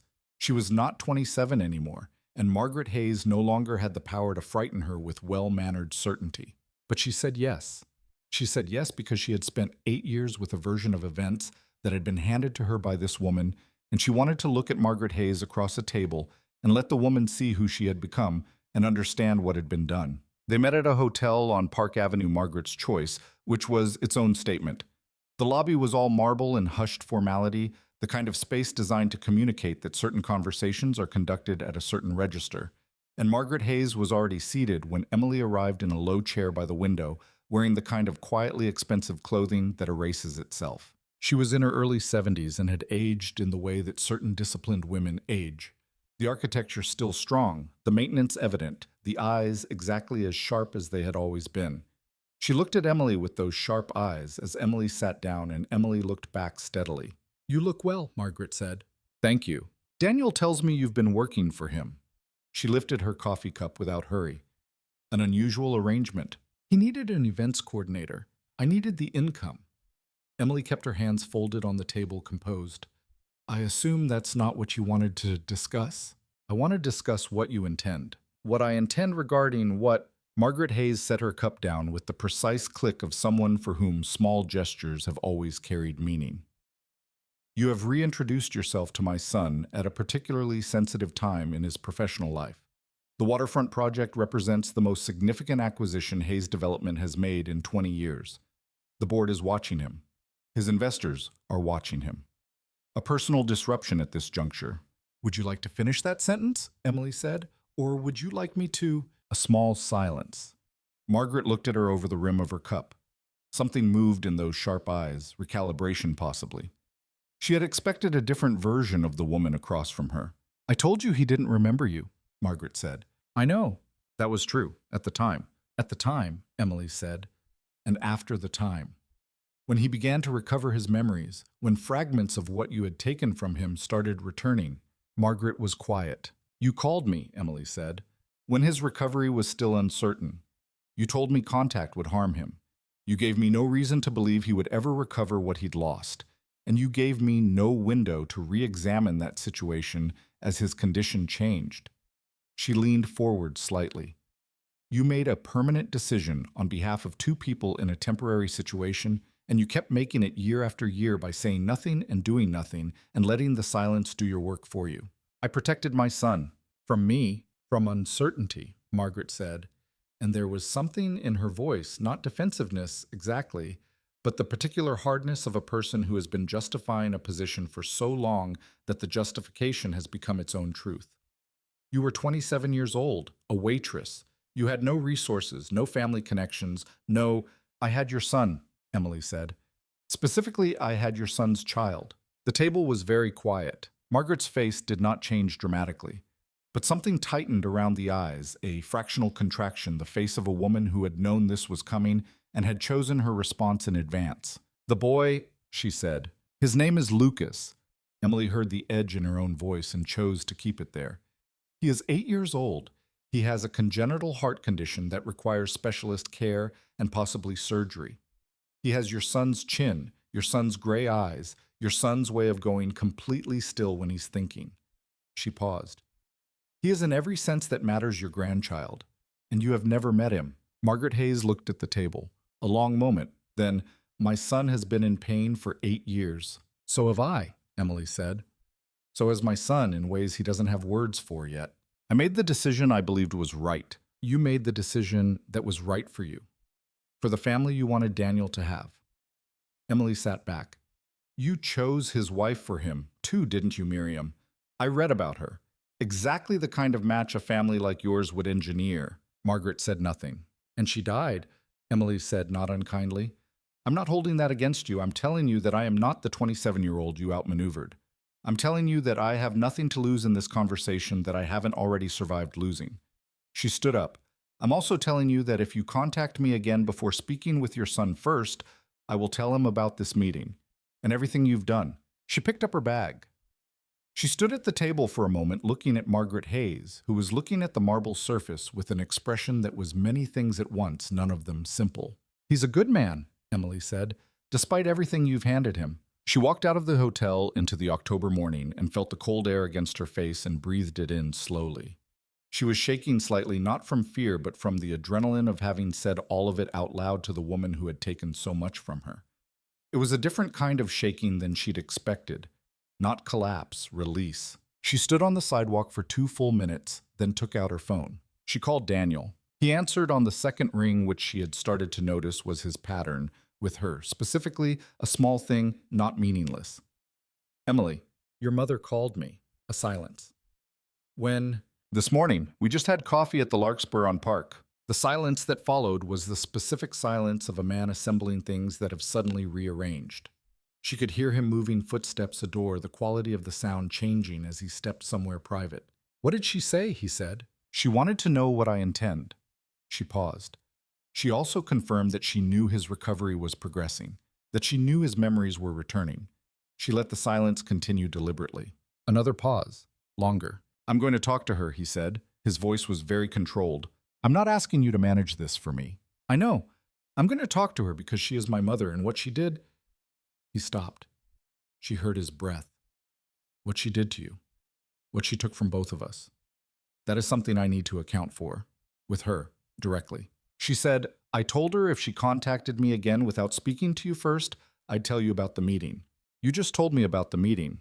She didn't contact me again first. He made a sound that wasn't quite a laugh, but was adjacent to one. She filed it. She was discovering a dry wit that lived under all that controlled stillness, emerging in small moments like something surfacing from a lake. Are you okay? He said. The question was simple, and she was almost thrown by it. People ask this question reflexively without expecting an answer. He asked it the way he asked Lucas about his hypothesis, as if the answer mattered, and he intended to hear it. I'm okay, she said. I'm angry. But it's a clarifying kind of angry. Good angry. Yes, good angry. I'll deal with my mother today. Deal with her the way you need to deal with her. Not for me. For yourself. She looked at the Park Avenue traffic, the yellow cabs, the ordinary morning continuing around her. She's not a villain in a story, Daniel. She's a person who made choices from fear. I understand that better than I want to. He was quiet for a moment, then quietly, Emily. Yes? Thank you for calling me first. She said nothing for a moment. Of course, she said, and meant it. She hung up. She stood on the sidewalk. She thought about what it meant that she had said of course and meant it, that it had not occurred to her to do otherwise, that calling him had felt like the natural direction of something. She was still angry. She was still in her bones furious at what had been taken. But the anger was clean now, not the heavy dragging thing she'd been carrying for years. It had weight, but no rot in it. She walked to the subway. She had a partial shift that afternoon, a private event at Harlow and Pine that didn't require her full attention. She worked it efficiently. Exchanged her usual three-word conversations with Marcus, cleared tables, and thought about nothing in particular until she went to pick up Lucas, and the afternoon rearranged itself around his presence as afternoons always did. He was reading in the car on the way home. He had a library book. Now the second in a series about a girl who discovers she can talk to marine animals, which he had recommended to her with the authority of someone who has strong opinions about literature. She drove and let him read and thought about Margaret Hayes and about DNA, and about what it meant to live inside a truth after years of managing its absence. That night, after Lucas was in bed, she sat at the kitchen table with a glass of wine she did not particularly want and opened her laptop and looked up the pediatric cardiologist at Massachusetts General that Dr. Chen had mentioned in the referral letter. She looked at his credentials. She looked at the research he had published. She thought about the appointment in 6 weeks. She thought about what it would mean to have Daniel Hayes in the room when that appointment happened. She thought about what it would mean to not have him. She was still sitting there when her phone buzzed. A text from Daniel. I spoke with her. There is no version of this where what she did was acceptable. I'm sorry it took me this long to know the full shape of it. She looked at the message for a long time. Then she wrote back, I know. A pause. Thank you. She closed her laptop. She finished the wine. Something had shifted in the architecture of things quietly and without ceremony.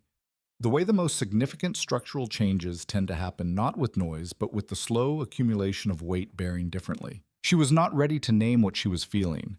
She was not a woman who named feelings until she was sure of them, and she was not sure yet.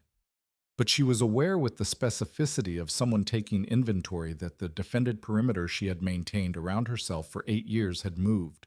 Not dissolved, moved, contracted around the things that mattered most, Lucas. Her work, her own integrity, and left certain other things outside it.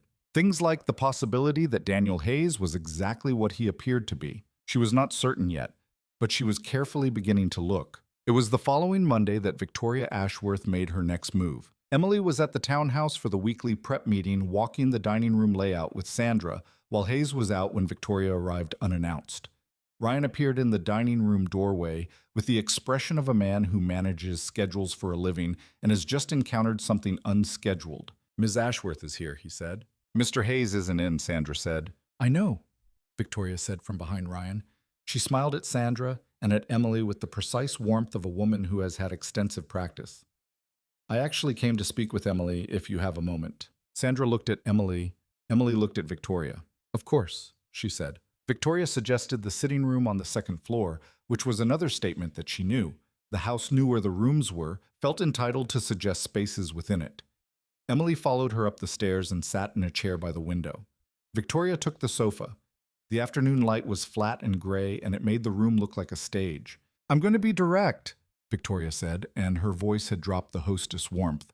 "Please, you and Daniel." She looked at Emily with the full attention of someone making an assessment.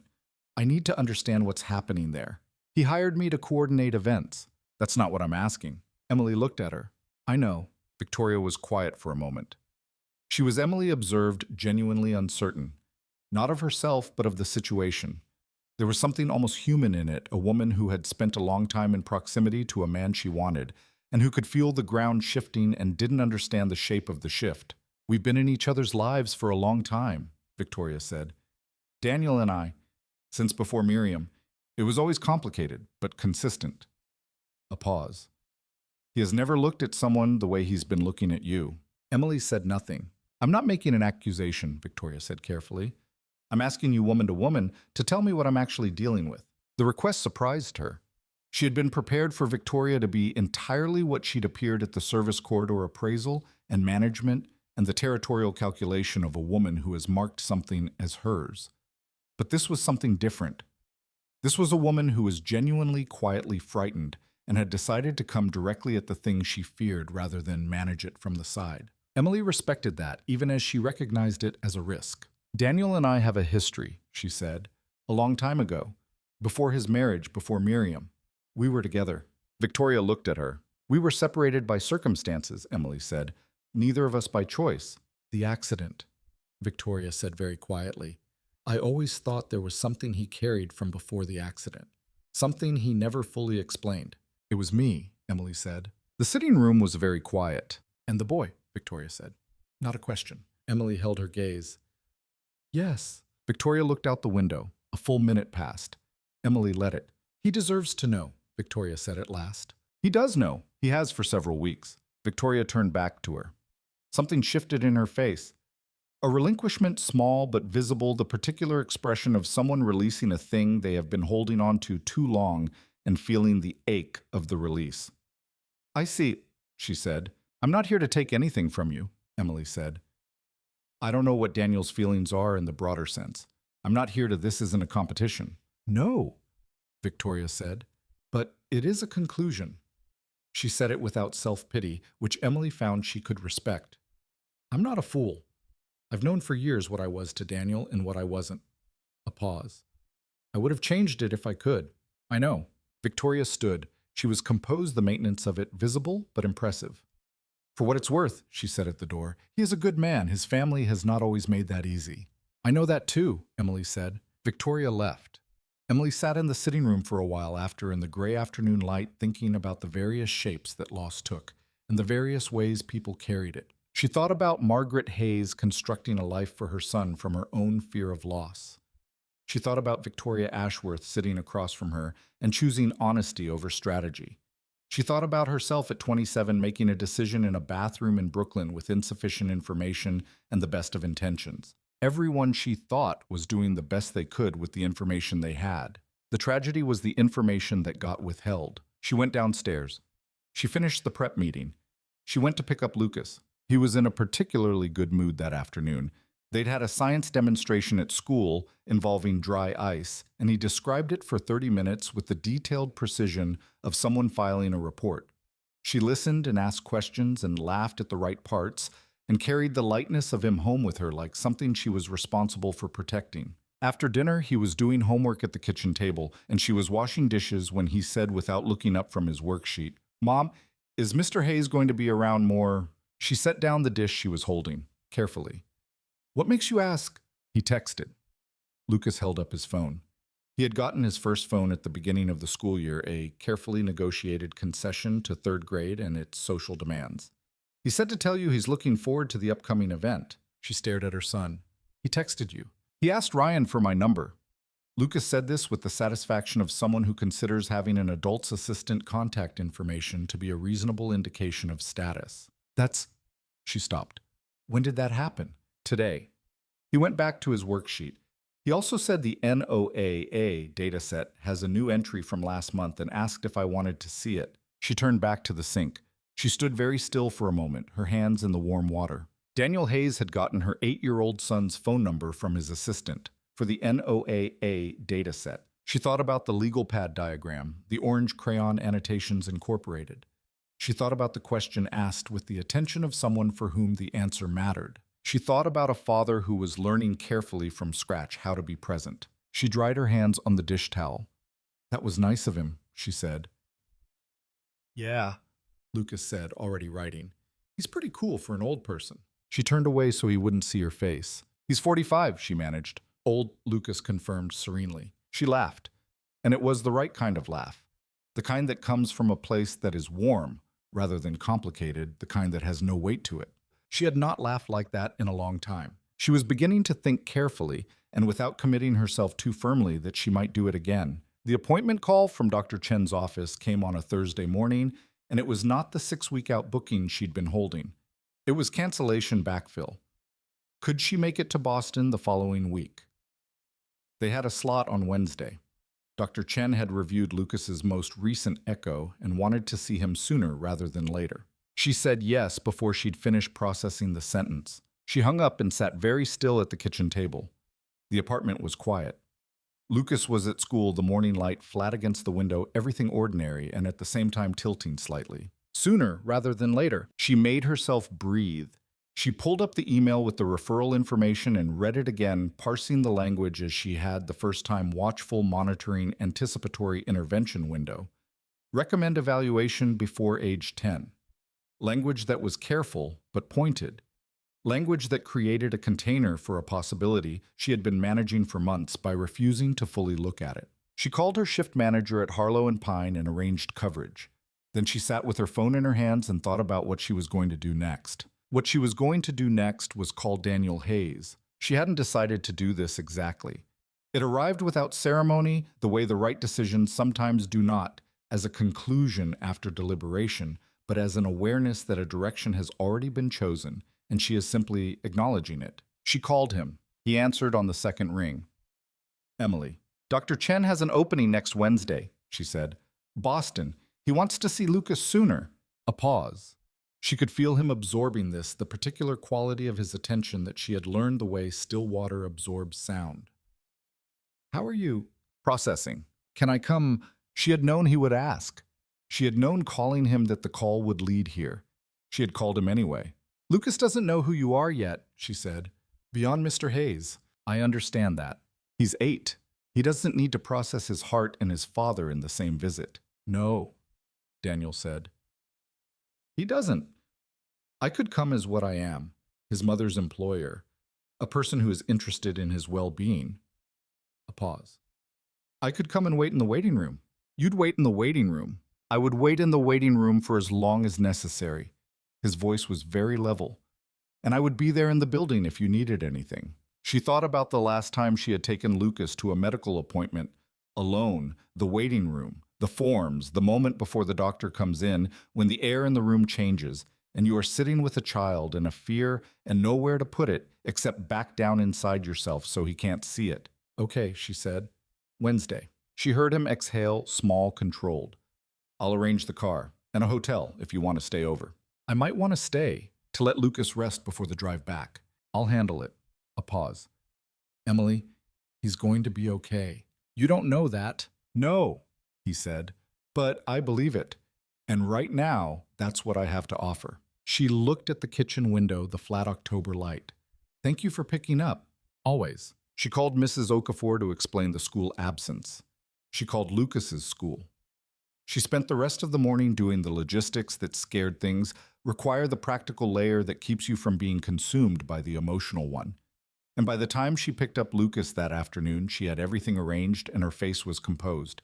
And she told him in the car on the way home that they were going on a small trip to see a doctor in Boston. "My heart doctor," he said. "Yes." He nodded. He looked out the window. He had always, she reflected, taken medical things with a particular steady quality, not indifference, but the equanimity of someone who has always known a piece of himself required monitoring and has decided to let that be simply true. She had worked very hard to give him that. She hoped she had. "Is it serious?" he said. "Dr. Chen wants to see you sooner because he's being careful. Careful is good. Okay?" A beat.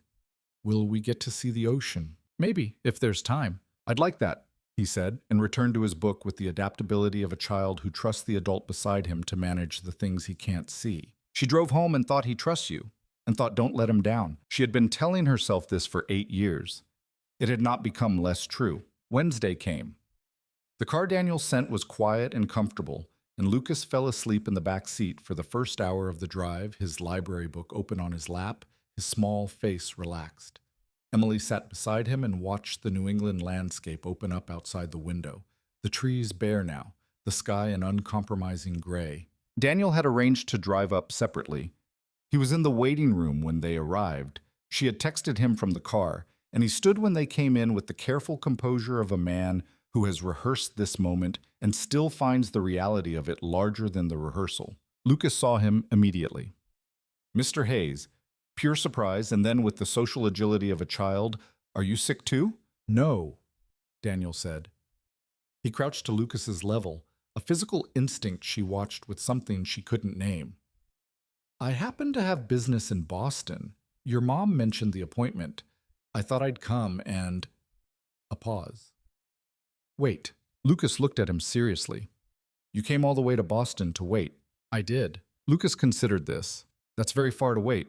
"You're worth a long wait," Daniel said, and his voice at the very end of the sentence did something small and uncontrolled that Emily registered with her whole body. Lucas seemed satisfied. He went to the check-in desk with the businesslike air he adopted for official situations, and Daniel stood and looked at Emily, and she looked at him, and neither of them said anything.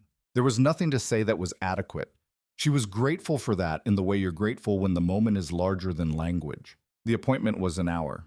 Emily was in the room with Lucas and the doctor and the echocardiogram and the conversation that she had been bracing for in some version or another for a year. Dr. Chen was warm and thorough and clear, which is what you want in a doctor.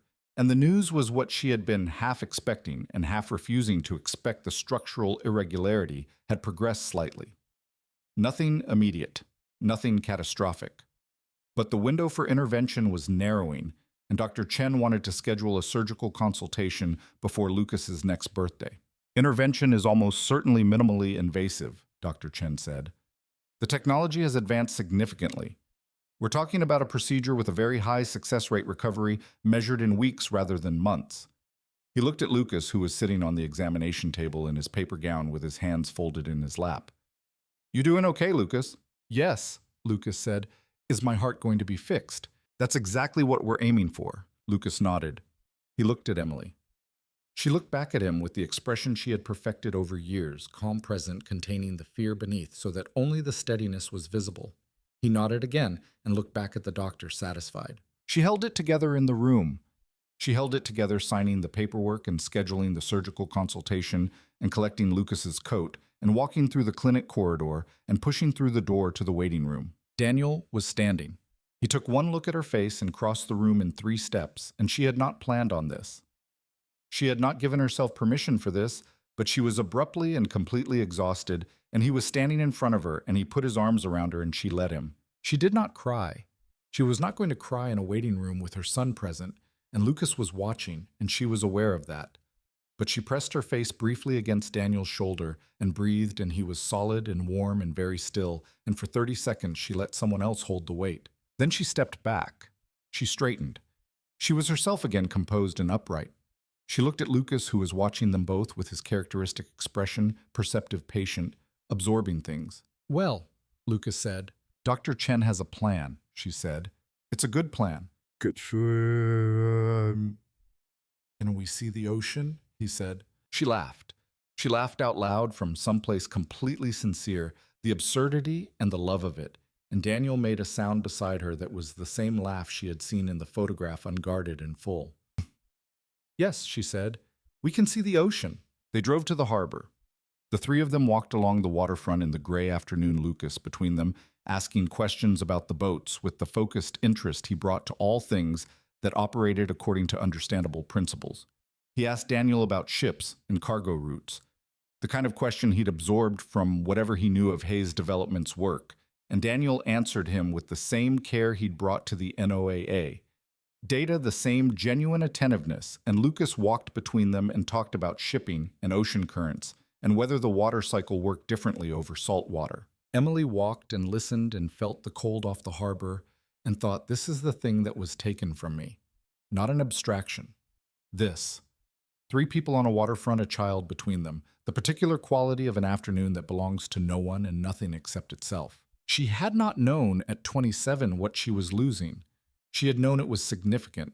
She had known it in the way you know a wound is deep, but she had not been able to picture its shape, the specific ordinary beauty of what a different 8 years would have held. She was picturing it now. On the harbor front in Boston in November, watching her son explain the water cycle to his father. She didn't cry, but it was close. They stayed the night at the hotel. Daniel had arranged 2 rooms, which was correct and respectful, and said something about him that she was adding to the archive.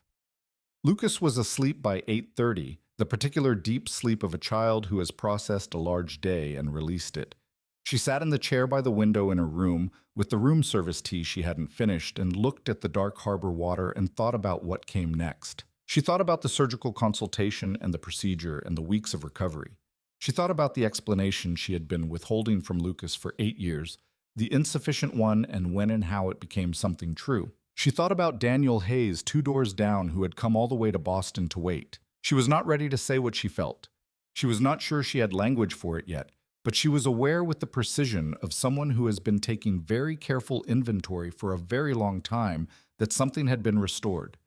Some essential thing she had believed lost. Not the same as before, nothing is the same as before after this much time, but related to it. Adjacent, growing in the same direction. She drank her tea. She turned off the light. She slept better than she had slept in months. The drive back to New York the next morning was quieter than the drive up. Lucas slept for the first 40 minutes, then woke and read. Then fell into a contemplative silence that he broke 40 miles outside the city by asking a question he had clearly been composing for some time. "Mom," he said without looking up from his book, "is Mr. Hayes my dad?" The car was very quiet. Emily kept her hands on the wheel and her eyes on the road. The New England landscape, bare trees, flat sky. The occasional white farmhouse continued passing indifferently. She was aware in the few seconds before she answered of the full weight of 8 years of careful silence and the costs of both speaking and not speaking, and she made the decision she had been moving toward without quite naming it. The decision that had been arriving the way all decisions this size arrive, not in a flash, but as an accumulation of everything that had led here. "Yes," she said. The words sat in the car. Lucas looked up from his book. He looked at her profile, and she could feel his attention, that particular quality of attention that she had been reading for 8 years. He was processing. She waited. "Does he know?" Lucas said. "Yes. We've known for a few weeks." "Oh." He looked back at his book without seeing it. A long pause. "Why didn't he know before?" "Because I made some choices a long time ago that were complicated." She kept her voice even. "And some other people made some choices that weren't right. And all of those things together meant that we lost 8 years. "That's a lot of years," Lucas said. "Yes, it is." He was quiet. She drove. "Is he a good one?" Lucas said. She thought about the library and the water cycle diagram. She thought about Boston and the waiting room and a man who had crossed a room in 3 steps when he saw her face. She thought about a phone call at 7 in the morning answered on the second ring. "Yes," she said. "He's a good one." Lucas nodded slowly. He looked out the window at the gray landscape. She knew, been thinking about this for longer than today. She had seen it in the way he had watched them on the harbor walk, the way he had looked at her face in the clinic. He had been building the picture. He had simply been waiting for someone to give it the right name. "Can I call him something?" he said. "Not Mr. Hayes." Her throat closed briefly. "You can figure that out with him," she managed. "Okay." He went back to his book. Then quietly, with the complete matter-of-factness of an 8-year-old who has filed the information and moved on, I knew something was different. What did you know? I don't know exactly. He turned a page. He looked at me like I was important. She drove the last 40 miles without speaking. Not because she had nothing to say, but because everything she might have said was smaller than what she was feeling. And she had learned a long time ago to let the things that were too large for language simply be large. She arrived back in New York a different person than she had left. She wasn't certain yet of the shape of it, but she knew the way you know structural things when they change, that the architecture of her life had just shifted into a configuration that was going to require new habits, new orientations, a different relationship to the future. She had spent 8 years oriented toward protection. She was tentatively beginning to orient toward something else, toward something she didn't have a complete word for yet, but she was beginning to think she might find one. The morning after they returned from Boston, Daniel Hayes called his mother. He had been waiting to do this properly, not from anger, which would have made it easier but less honest, and not in a reactive way that would let her reframe it as her grieving son being overwhelmed by circumstances. He waited until he was clear, which took a night and a walk through the city and a cup of coffee at 6 in the morning, watching the river from his study window. Then he called. Margaret answered on the third ring. She knew why he was calling. He could hear it in the quality of her greeting, too measured, too neutral. His mother had never been neutral with him. She was many things, and none of them were neutral. "Daniel," she said. "You met with Emily," he said. A pause. "I wanted to understand the situation." "The situation," he said, "is that I have a son, and you knew she was pregnant, and you called her and told her I didn't remember her, and you did not revise that position as my memory returned, which means for at least 6 of the past 8 years, you have been aware of his existence and said nothing. I need you to understand," he said very quietly, "that I am not calling to hear an explanation. I have the explanation. I'm calling because she is the mother of my child, and she deserves to exist in my life without navigating your management of it. I'm calling because whatever you believed you were protecting when you made those decisions, what you actually protected was your idea of what my life should look like, not my life." A pause. "And I'm telling you now clearly, that ends." Margaret was silent. "I love you," he said. "You are my mother, and I love you, and nothing about this changes that. But I will not allow you to operate within my family in ways that damage the people in it. Not again. We are going to have a conversation, you and Emily and I, when she is ready for it. And you are going to say to her what you should have said 10 years ago." "Daniel, I'm not asking," he said as gently as he could. "I'm telling you." He hung up. He looked at the river. He felt the weight of it. The specific heaviness of a son who has loved his parent clearly enough to be honest with them and is not certain yet how it will land and has decided it doesn't change what was necessary. He sat with it for a while. Then he called Ryan and started the day. The next 2 weeks were the most quietly significant 2 weeks of his recent memory, which was a phrase he could now use without the particular irony it had once carried. He attended the surgical consultation with Emily, and Lucas invited by Emily, which he understood to be a step taken deliberately from choice rather than necessity. He sat in the consultation room and listened to the surgeon explain the procedure with the clinical warmth that good pediatric specialists develop, and watched Lucas ask questions that were precise and intelligent and slightly show-offy in the way of 8-year-olds who want the doctor to know they've been paying attention. He looked at his son in the examination room in the paper gown, asking questions with his hands folded in his lap, and felt something vast and specific that he had no prior experience of and no vocabulary for. He had not known this was possible. He had not known until recently that this was what he had been missing, not abstractly. Not as a category of loss, but as a specific person with brown eyes and orange crayon, and a theory about evaporation that turned out to be directionally correct. After the consultation, they got lunch, the 3 of them, at a restaurant near the hospital that Lucas selected because it had a window seat, and he wanted to watch the street. They ate sandwiches, and Lucas explained his theory about why certain pigeons were smarter than others based on their navigation patterns. And Daniel listened and contributed observations, and Emily sat across the table with her elbows on the surface and her face in her hands for a moment, the way people look when something is overwhelming them in a good direction. And then she straightened and smiled, and the afternoon had a quality he was going to keep. He had been trying to be careful, not to push, not to move faster than the situation could hold. He was aware of everything that had been done in his name and without his knowledge, and he understood that trust, once this comprehensively disrupted, was rebuilt in small and specific acts, not in gestures or declarations. He had not grown up being good at small acts. His family communicated in the language of large ones: acquisition and alliance and formal acknowledgement. He was learning at 45 to operate differently. He was finding that he liked it, the specificity of it. The way a water cycle diagram with orange crayon could be more important than a signed contract. It was Ryan who first mentioned Victoria. She called twice this week, Ryan said in the precise tone of someone delivering information without opinion. She's mentioned a dinner on Friday. Tell her I'm not available Friday. Ryan noted this. She also mentioned that she'd spoken with Emerson Bellard. Daniel looked up from his laptop.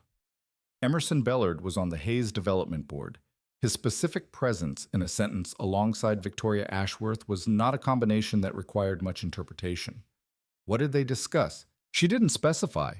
Ryan held his portfolio in front of him with the composed alertness of a man who has been in this job long enough to know which facts require emphasis. She may be building a file. Daniel was quiet for a moment. On what specifically? On the events coordinator arrangement. A pause. And on the personal dimension of it. He looked out the window. The building across from his office had a water tank on the roof, the old-fashioned kind, wooden and circular, and he had looked at it from this window for 10 years. He was looking at it now without seeing it running the implications. She wouldn't go to the board over a personal matter. If she framed it as a conflict of interest, Ryan said carefully, regarding the waterfront project, a major acquisition board oversight, a significant personal entanglement becoming public, there are board members who would ask questions.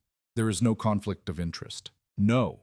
But there is the appearance of one, and in the current climate, the board is already cautious. Ryan adjusted his grip on the portfolio. She may be attempting to create a problem before one exists. Daniel absorbed this. He was not surprised he had known Victoria for long enough to understand the dimensions of her pride and the specificity of her hurt, and what she did with the two of them combined. He was not angry, exactly. He was tired in the way of someone who has spent a long time managing people whose intelligence manifested primarily as the ability to identify vulnerabilities. Set up a meeting with the board liaison, he said. I'll brief them directly before anything reaches them secondhand. Transparent, factual, nothing that looks like damage control. He paused. And set up something with Emerson. Lunch if he's available. Of course. Ryan started toward the door. Ryan. Daniel looked at him. Is there anything else she might be building toward? Ryan's expression, always composed, shifted fractionally. There was a hire, he said. A private investigator, I believe. I can't confirm the subject of the inquiry. When? 3 weeks ago, before Boston. Daniel sat with this.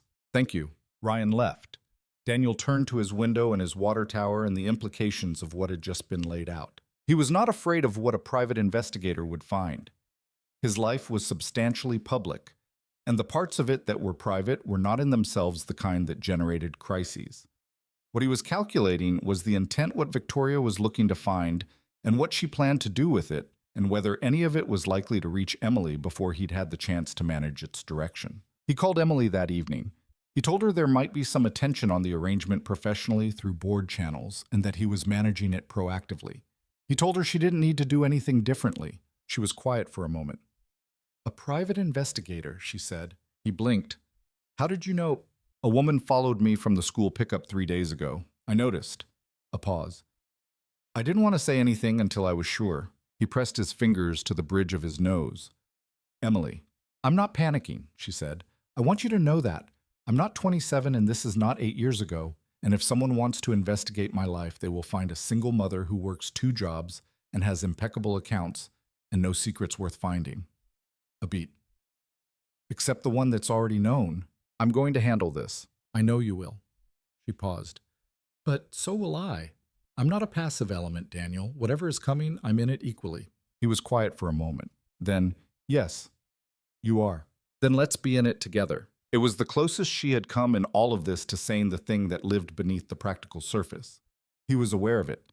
He took it carefully and held it and didn't press it. Together, he said. The first consequence arrived not from the board, but from a publication.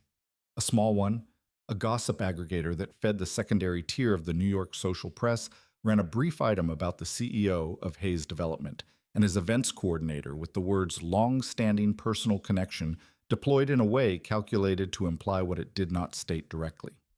It included a photograph taken outside the Boston clinic, grainy, and clearly from a distance, Hayes and Emily Lucas between them walking toward the harbor. It was as a photograph went innocuous. As an implication went, it was not. Emily called him at 7 in the morning, her voice composed, reading the item to him. She had already sent it to her sister, he gathered, and to a friend named Diane, who seemed to function as Emily's crisis counsel, and she had made the practical calculation that the item itself was insufficient to do damage, but represented a first move in a sequence. "She'll escalate," Emily said. "This is a test. She's seen how I respond." "How are you going to respond?" "Nothing." Her voice was firm. "I'm not giving her a response to publish. The item is almost complimentary, two adults walking on a waterfront with a child. Anyone who reads it and has a problem with it is not anyone I need to manage." He thought about this. "What about Lucas? He's 8. He doesn't read gossip aggregators." A pause. "His school might. I'll call the principal today." He felt the particular quality that her competence always produced in him. Not the passive admiration of someone watching from outside, but something more engaged, more mutual. She was thinking 3 steps ahead, managing the territory, not asking for rescue. He found he could be useful rather than protective, which was the distinction he was trying to learn. "I'll brief Emerson today," he said. "First person before he reads it somewhere else." "Good. And I want to be clear about something." He paused. "About the waterfront project and its timeline and where the board is. There are moving pieces. I want you to know about them. You don't have to brief me on your work. I want to." A beat. "You're not an events coordinator anymore, Emily. I think we both know that."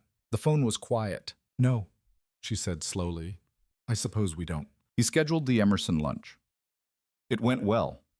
Emerson was 58 and pragmatic, and had been on the board long enough to have a sophisticated relationship with the personal lives of the men he oversaw. He listened, asked direct questions, received direct answers, and concluded the lunch with the assessment that a CEO's family situation was not the board's business provided it didn't introduce operational risk, which it did not. He shook Daniel's hand and told him to bring in the waterfront numbers, and that was that. Victoria called that afternoon. He took the call in his study at the end of the day after Ryan had gone, sitting in the quiet room with the window behind him and the river visible in the failing light. "I saw the piece," she said without preamble. "I imagine you did." "I didn't authorize it," she said. "The investigator acted beyond what I asked for." He was quiet. "I want you to know that," she said. "Whatever else, I did not want to put Emily and the child in print. And yet they are. And yet." A pause. A long one with things in it. "Daniel, I need to say something." "Say it." "I have spent a great deal of energy," Victoria said carefully, "on something that was not mine to spend it on. I have known for some time that what I was to you and what I wanted to be were not the same. I managed that badly." A pause. "I managed it in ways that I'm not proud of." He said nothing. "I'm not asking for anything," she said. "I'm telling you I'm going to tell the investigator to stop. I'm telling you that I'll reach out to Emily myself if she'd find it useful. And I'm telling you that I wish you both of you what you should have had a long time ago." He thought about the woman he'd known for 15 years, the smart and complicated and profoundly lonely woman he'd allowed to remain in a kind of suspended possibility because he hadn't been present enough to end it clearly. He had not been kind in that. He knew that. "Thank you, Victoria," he said. "Don't thank me," she said. "It's a long overdue correction." She hung up. He sat in the quiet study. Outside, the river moved in the failing light, gray and old and indifferent. He thought about what Emily had said, not a passive element. He thought about Lucas on the waterfront in Boston, asking about cargo routes with his hands in his pockets. He thought about what it meant to have spent 45 years building things, the company, the house, the controlled, careful life, and to be sitting now with the understanding that the most significant things had been assembled in the past 8 weeks without architects, by people he was only beginning to know how to keep. He had work to do, amends to make to his mother and to Emily and to himself. He was not afraid of the work. He had always been good at doing what was required. What he hadn't been good at, what he was learning, was letting what was required include things that cost him something soft. He picked up his phone. He called Emily. "Are you free Friday?" he said. "Why?" "Lucas said he'd like to see the building, the development office, the models." A pause. "I thought maybe the 3 of us." The phone was quiet.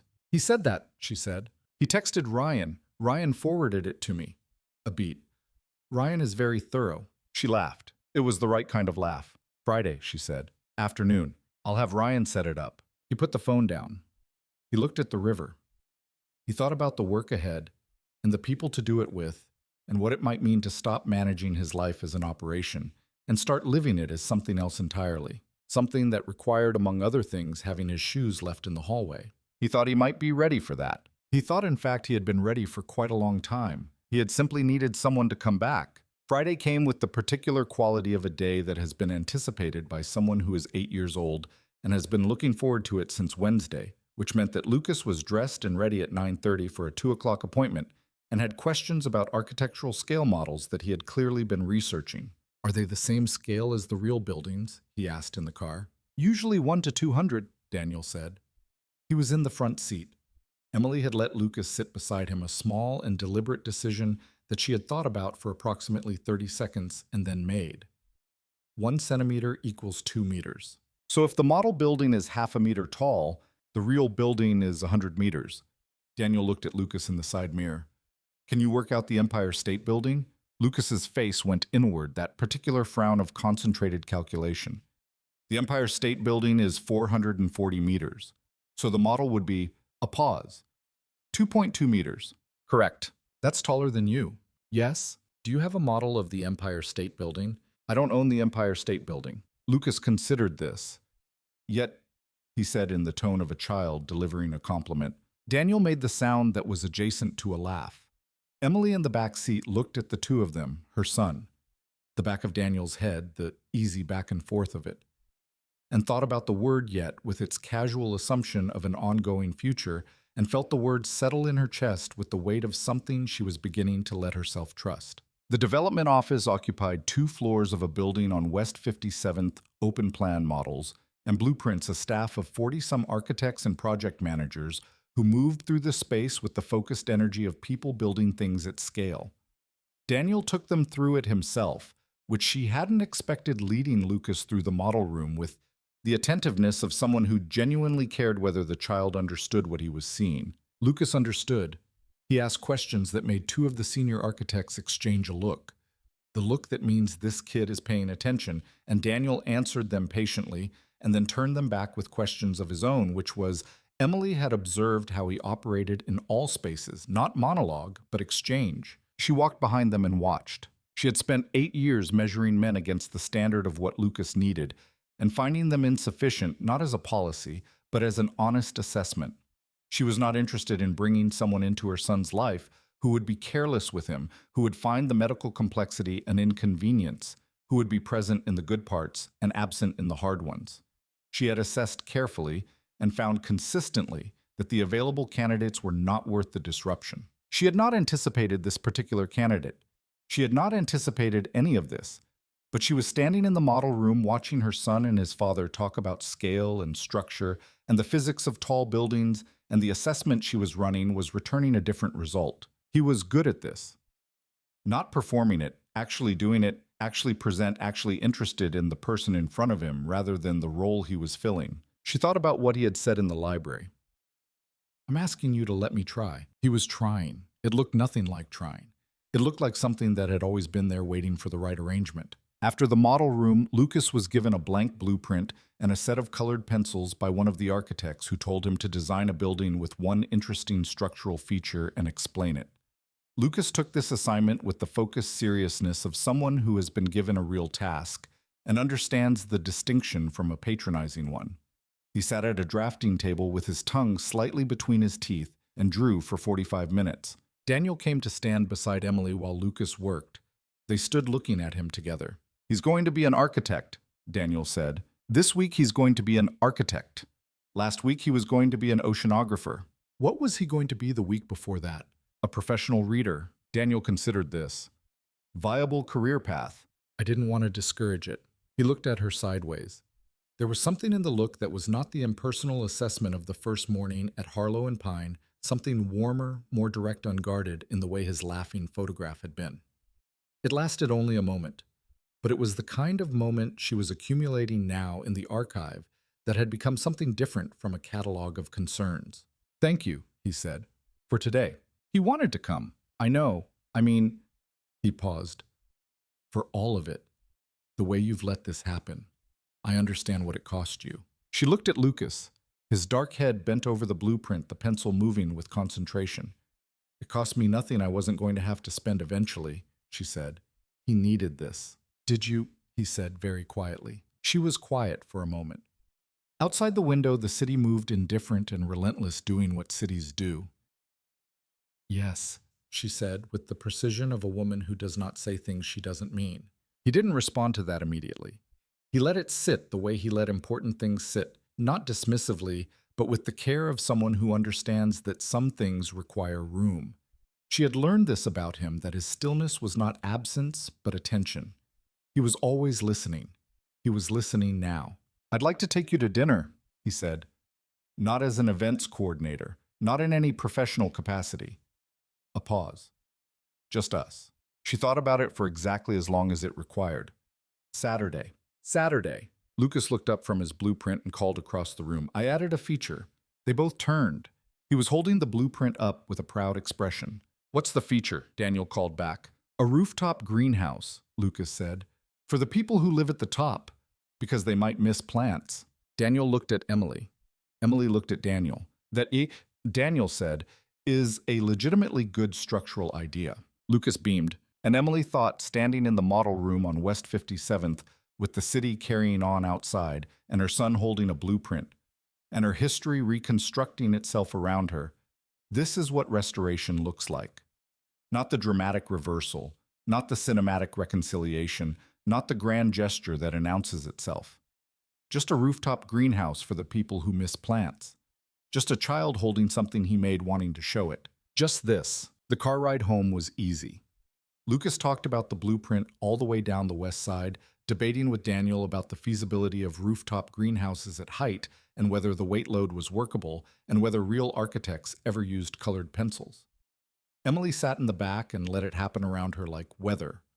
Warm weather, the kind that surprises you in a season you'd written off. She had written off a great deal. She was beginning carefully and without committing herself to more certainty than she had to unwrite some of it. That was enough. For now, that was enough. She would let Saturday come. She would let what came after Saturday come after that. She had spent 8 years building a life from what she had. She could build a different kind of life from what she was beginning to believe she might have now. She thought, looking forward to finding out what it looked like. The dinner on Saturday was at a restaurant in the West Village, small, quiet. Not a place that made statements about the person who chose it. She appreciated that. She was tired of places that made statements. She wanted a good meal and a real conversation and the specific experience of being in a room with someone without managing anything. He was already there when she arrived, which was not a surprise. She had a feeling he was always early, the same way she was, both of them from the same inclination toward preparedness. He stood when she came in. She had dressed with care, not a uniform, not the professional armor of the past weeks, but a deep burgundy dress that had been at the back of her closet for 2 years, acquired and not yet used, waiting for some occasion worthy of it. He looked at her in a way that was not the impersonal assessment of the first day. It was the other kind of look, the kind that has a history. She sat down. Stop looking like that, she said. Like what? Like you've seen me somewhere before. I have, he said simply. I just couldn't place you for a long time. She picked up the menu. That's a terrible line. It's not a line. She looked at him over the top of the menu. He looked back steadily, and the expression on his face, unguarded, warm, with that dry wit surfacing beneath it, was so completely the man from the photograph on the side table that she put the menu down and just looked at him for a moment. We were very young, she said. Yes. I don't think we really knew what we had. No. A pause. We know now. She thought about that. She thought about what it meant to arrive at knowing after 8 years of not knowing, after loss and distance, and the specific education of raising a person alone. She thought about whether what she felt was the same feeling from before or a new one built on old foundations. She thought it might be the second thing, which was she was beginning to believe better. I'm not the same person I was, she said. Neither am I. I need you to know that who I am now is who I am. The work, the choices I've made. Lucas and everything that built him. She held his gaze. I'm not an interrupted version of the 27-year-old you remember. I'm the whole thing. He looked at her with those gray eyes very steady. I know, he said. That is precisely what I want. The food arrived. They ate. They talked. Really talked the kind that covers ground and takes turns and surprises you with what you find. He told her about the accident and the long recovery and the years of rebuilding a self from fragments. And she told him about Brooklyn and the waitressing shifts and the first weeks with a newborn and no reliable help. They traded the years they had lost the way you trade things to understand their value. It was not a romantic dinner in the conventional sense. It was too honest for that, too freighted with history. But it was something better. It was the dinner of two people who have survived separate versions of the same loss and arrived at the same table and found each other still standing. She walked home because she wanted the air and the time to process. The city was quiet for New York a cold Saturday night in November. The streets mostly to themselves except for the occasional couple, the occasional cab. She walked with her hands in her pockets and her face turned up to the cold and thought about what it meant to be in the middle of something you couldn't see the end of yet and find that you were for the first time in years not afraid of not seeing it. She was not afraid. She had been afraid for so long. Of loss, of insufficiency, of the choices she'd made and their consequences, of the things she had been protecting Lucas from, and the possibility that the protection was itself a deprivation. She had carried the fear so long it had become structural part of the architecture. She was putting it down now. Not all of it, not the good fear, the vigilant kind, the fear that kept you careful and present, but the heavy kind, the kind she'd been dragging. She was putting that down. She got home at 10:30. Mrs. Okafor was on the sofa watching television, and Lucas was asleep, having apparently been asleep since 8:15 without incident.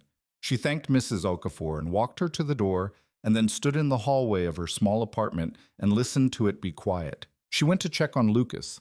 He was the same as he always was in sleep, arm over his head, lashes on his cheeks, mouth slightly open, his whole face the face of someone completely trusting the world. She stood in his doorway for a long time. She thought about the surgical consultation and the procedure coming in the new year, and she thought about Daniel saying, "I believe he's going to be okay," and she thought about the particular comfort of someone believing alongside you, even when neither of you can know. She thought about rooftop greenhouses for the people who miss plants. She went to bed. She lay in the dark. She thought about Saturday and what it had been and what might come after it, and she found that she could think about the future with something other than management, with something closer to anticipation, with something she hadn't let herself feel in years. She slept. In the morning, Lucas woke up and came into her room and sat on the edge of her bed and said, "Did you have a good time?" "Yes," she said honestly. He considered her. "Is Mr. Hayes going to be around a lot now?" "I think so." He nodded slowly with the air of a person who has been waiting for a situation to resolve and is satisfied that it appears to be resolving. "Good," he said. "Then, can I have waffles?" She laughed and got up and made waffles, and the morning was ordinary and warm and full of the specific goodness of a day that has nothing required of it except to be lived. She was beginning to believe that this was what she had been working toward all along. Not a destination, not an arrival point. Just this, the ordinary warmth of a morning that belongs to people who have found their way through. She poured the batter. She listened to the waffle iron heat up. She thought about the coming week and the surgical consultation and the call she was going to make to Dr. Chen and the call she was going to make to Daniel. She thought about what it meant to have someone to call. Lucas appeared in the kitchen doorway with his hair doing the morning thing. "Mom." "Yeah." "I think I want to be an architect and a marine biologist." "You can probably be both." He grinned. "Mr. Hayes said that too." She turned back to the waffle iron and smiled at it. "He's right," she said. "He usually is." The week that followed had the quality of a life reorganizing itself, not dramatically, not all at once, but in the steady incremental way of real change. A text exchanged in the morning, a plan made for the following Saturday. The surgical consultation rescheduled to January, with Daniel included on the calendar invite, which Emily sent and then stared at for a moment before pressing send, understanding what the act meant. He responded, "I'll be there." 2 words, no performance. She had been learning that about him, that he communicated the way he acted without excess, every word carrying its weight. She had also been learning other things. He arrived at the apartment for the first time that Thursday evening, invited for dinner because Lucas had asked specifically with the directness of a child who has decided something is reasonable and sees no barrier to requesting it. She had made pasta because it was Lucas's domain and because it was simple and because she was not performing anything for Daniel Hayes in her own kitchen. He came at 6 with a bottle of wine she hadn't asked for and a book for Lucas that he had apparently researched, the third in the marine animals series, which Lucas didn't have yet. Lucas accepted this with the extravagant casualness of a child who has received exactly what he wanted and intends to play it cool. "I was going to get this one," he said. "Ryan said you mentioned it," Daniel said. "Ryan knows everything," Lucas said. "He is very thorough." They ate dinner at the kitchen table. Daniel sat in the chair that had been unoccupied since Emily moved in, the fourth chair, the one she occasionally used for bags and mail, the domestic orphan of a table set for two. He sat in it and passed the bread and listened to Lucas explain the marine animals series from the beginning, and it was the most ordinary dinner she had cooked in 8 years. She thought washing the dishes after Lucas went to bed about ordinariness and what it cost. She had been suspicious of it for so long. The ordinary, the comfortable, the sustainable, because the last time she had reached for it, it had been taken.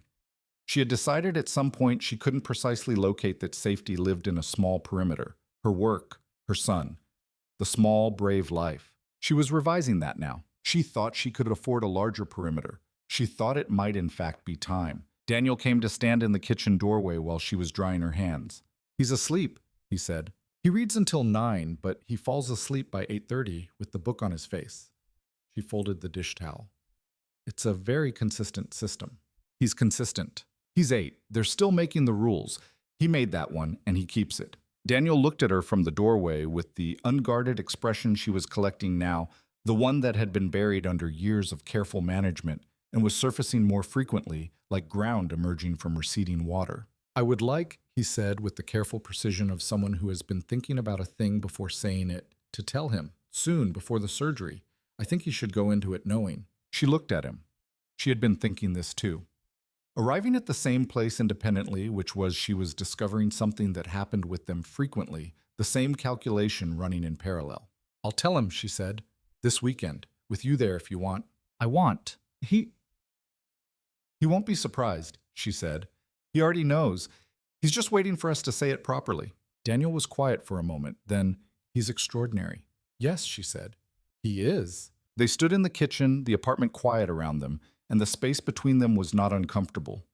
It was full of things, the history and the loss and the careful reconstruction and the ongoing question of what this was becoming, but none of it was intolerable.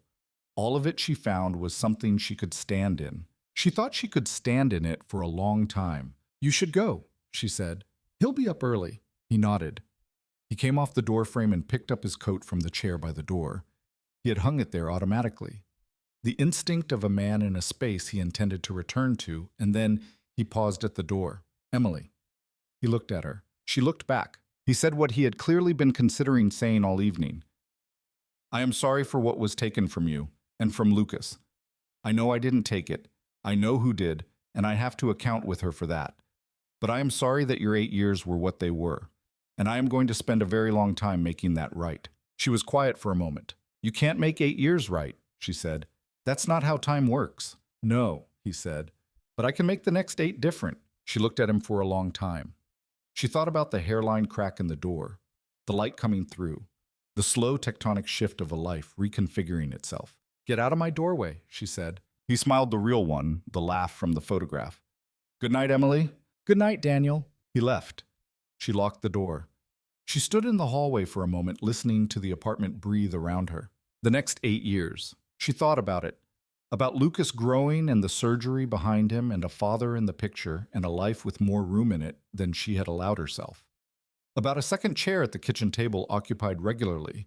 About shoes in the hallway, she almost laughed at that, the specific memory of what he had described, the detail that had survived the years intact. She thought about the dinner coming next Saturday, and the one after that, and the ordinary accumulation of the life she was building. She was not afraid. She went to bed. She was, for the first time in 8 years, actually looking forward to tomorrow. She told Lucas on a Sunday. She had planned it for Saturday, and then the weather had intervened, a hard November rain that kept them inside all day.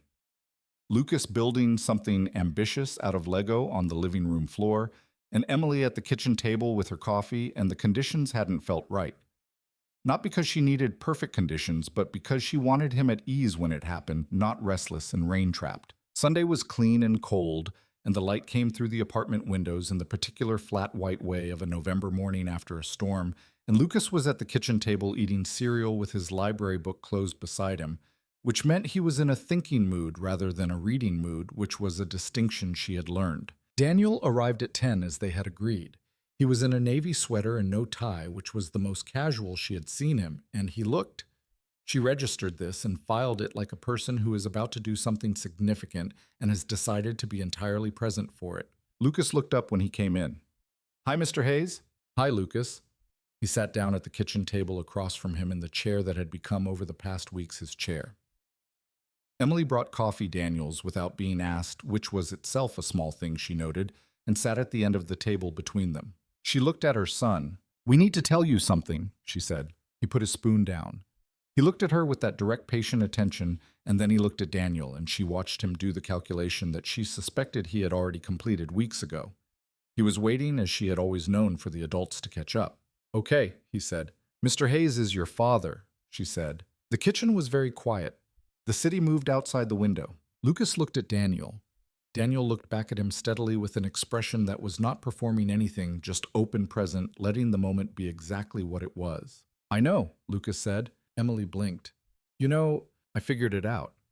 He picked his spoon back up, set it down again, the habitual fidgeting of a child managing something large. "At the harbor, you hugged each other like you'd known each other forever." He paused. "And he came to Boston just to wait. People only do that for family." The kitchen stayed quiet. Daniel made a sound that was very brief and very controlled, but she heard it that fractional break in the composure, the thing surfacing. "Why didn't you say anything?" Emily asked. "Because you hadn't said it yet." Lucas looked at her with the particular expression she had raised him to have, direct without guile, carrying his feelings with him rather than hiding them. "I didn't want to make it complicated." She pressed her lips together. She was not going to cry in the kitchen on a Sunday morning in front of her son. She was not. "Lucas," Daniel said. His voice was very low.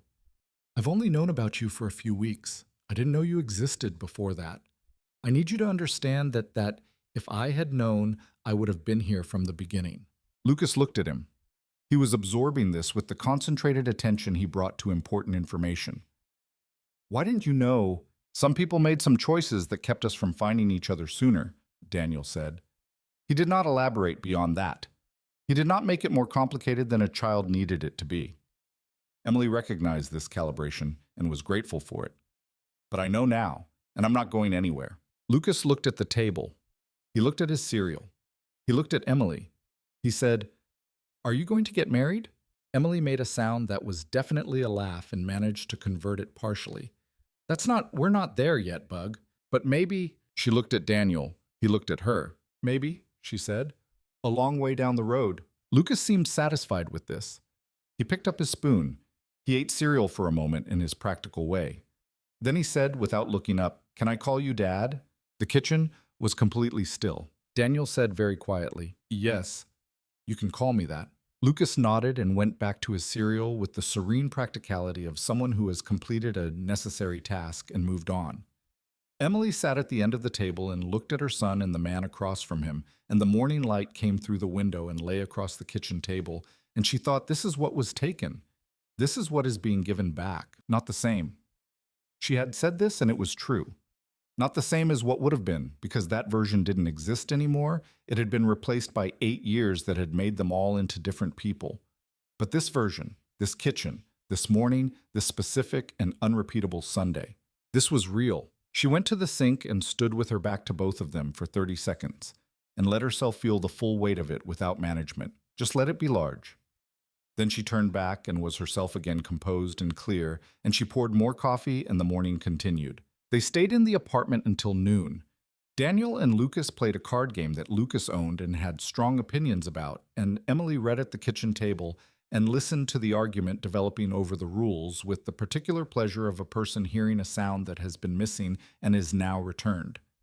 At noon they went out together to the park for the cold and the air, Lucas running ahead on the path, and Daniel walking beside her with his hands in his pockets, the distance between them, the particular kind that is comfortable rather than formal. "He's extraordinary," Daniel said again. "You said that. It keeps being true." She looked ahead at Lucas, who had found a stick and was examining it with the thoroughness of a scientist. "He's going to be fine," she said. "The surgery. He's going to be fine." "Yes," Daniel said, "he is." She had been saying this to herself for months. She had never quite believed it the way she believed it now, with someone saying it beside her rather than inside her own head. The difference was considerable. She had underestimated, she realized how much she had been carrying alone. Not just the practical weight, but the emotional one, the absence of someone to share the believing with. You could do everything yourself. She had proved that. But the doing everything yourself was not the same as the life. She was learning what the life might look like. She was liking what she was learning. Lucas ran back to them with the stick. "I'm going to use this as a walking stick," he announced. "You're running," Emily pointed out. "For the walk back," he said, with the practicality of a child who has committed to a narrative and is not abandoning it. He looked at Daniel. "Do you like parks?" "I don't come to them enough." "We come every Sunday," Lucas said. "You could come." Daniel glanced at Emily. She gave him nothing, a small, deliberate neutrality that was itself a kind of permission, because she had learned that her neutrality was the space in which things could grow. "I'd like that," Daniel said. Lucas was already running ahead with his stick. Every Sunday, she thought. Just like that, the ordinary infrastructure of a shared life assembled by an 8-year-old with a stick. She almost laughed. She thought she might later, when she was alone, let the laughter be the size it actually was. The surgery was scheduled for the 3rd week of January. They drove to the hospital together, she and Daniel and Lucas in the town car. Lucas in his serious mode, the one he adopted when he was managing something he'd decided not to be afraid of. He held Emily's hand in the waiting room and had a conversation about ocean currents with Daniel that she recognized as displacement activity and chose not to name. When they took Lucas back, she stood at the corridor junction and watched him walk down the hallway with the nurse in a gown now smaller than usual, walking with his head up and his shoulders back, and she felt the particular terror of a parent who is doing the correct thing and cannot make it not terrible. Daniel put his hand over hers. "Not saying anything. Just present." She turned her hand over and held his. They sat in the waiting room for 3 hours. She drank bad hospital coffee and read a magazine she was not reading and answered Ryan Park's text about a scheduling matter in 3 words. And Daniel sat beside her with a legal pad on which he appeared to be working, but was clearly not because the page didn't change. They waited together. That was what it was. And the together of it was not a small thing. The surgeon came out at 1:15 with the expression that surgeons have when the news is the right kind, not performing relief, but carrying it, the relaxed efficiency of someone whose work has gone as planned. Minimal invasive, structurally corrected, excellent result. Lucas was in recovery and doing well. Emily released a breath she had been holding for approximately 4 months. Daniel made a sound, brief, contained, and she looked at him. And his face was doing the thing it did. The thing she was learning to read, the composed surface and the real thing underneath it visible if you knew what to look for. "Okay," she said. "Yes," he said. She pressed her forehead briefly to his shoulder. Just that a moment, a contact point, a small and real thing. Then she straightened and went to find out when she could see her son. Lucas recovered with the adaptability of the young and the healthy. He was in the hospital 2 days, then home for a week, then against all odds, asking when he could go back to school. Because he was bored, and his book series was exhausted, and he wanted to tell his teacher about the surgery and he was willing to be direct about this very cool. She let him go back to school. She stood at the gate and watched him go through it with his backpack and his restored color and his characteristic stride. And she thought, there he is, he's okay. He's all the way, okay. She went home and sat at the kitchen table and cried for exactly 12 minutes, the first time she had cried in months. The right kind of crying, the releasing kind. And then she washed her face and made coffee and called Daniel. He went back today, she said. I know, he texted Ryan. She laughed. He texted Ryan. Ryan sent me a voice memo of the text read aloud. A pause.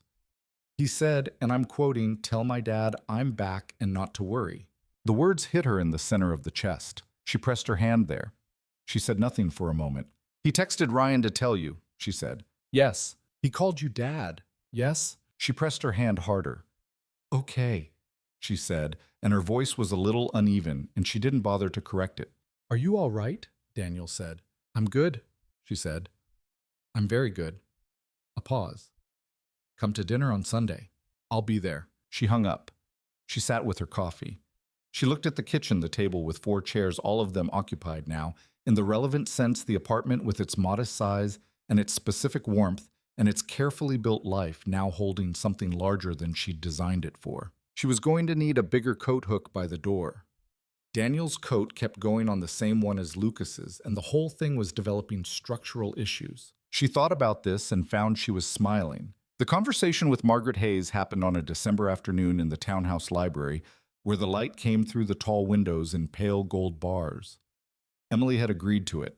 She had thought about it for a long time, and she had agreed to it because there were things that needed to be said, and she had learned in the past months that unsaid things had a way of becoming weight. Margaret arrived with the controlled composure she always carried, but it was different than it had been in the Park Avenue Hotel.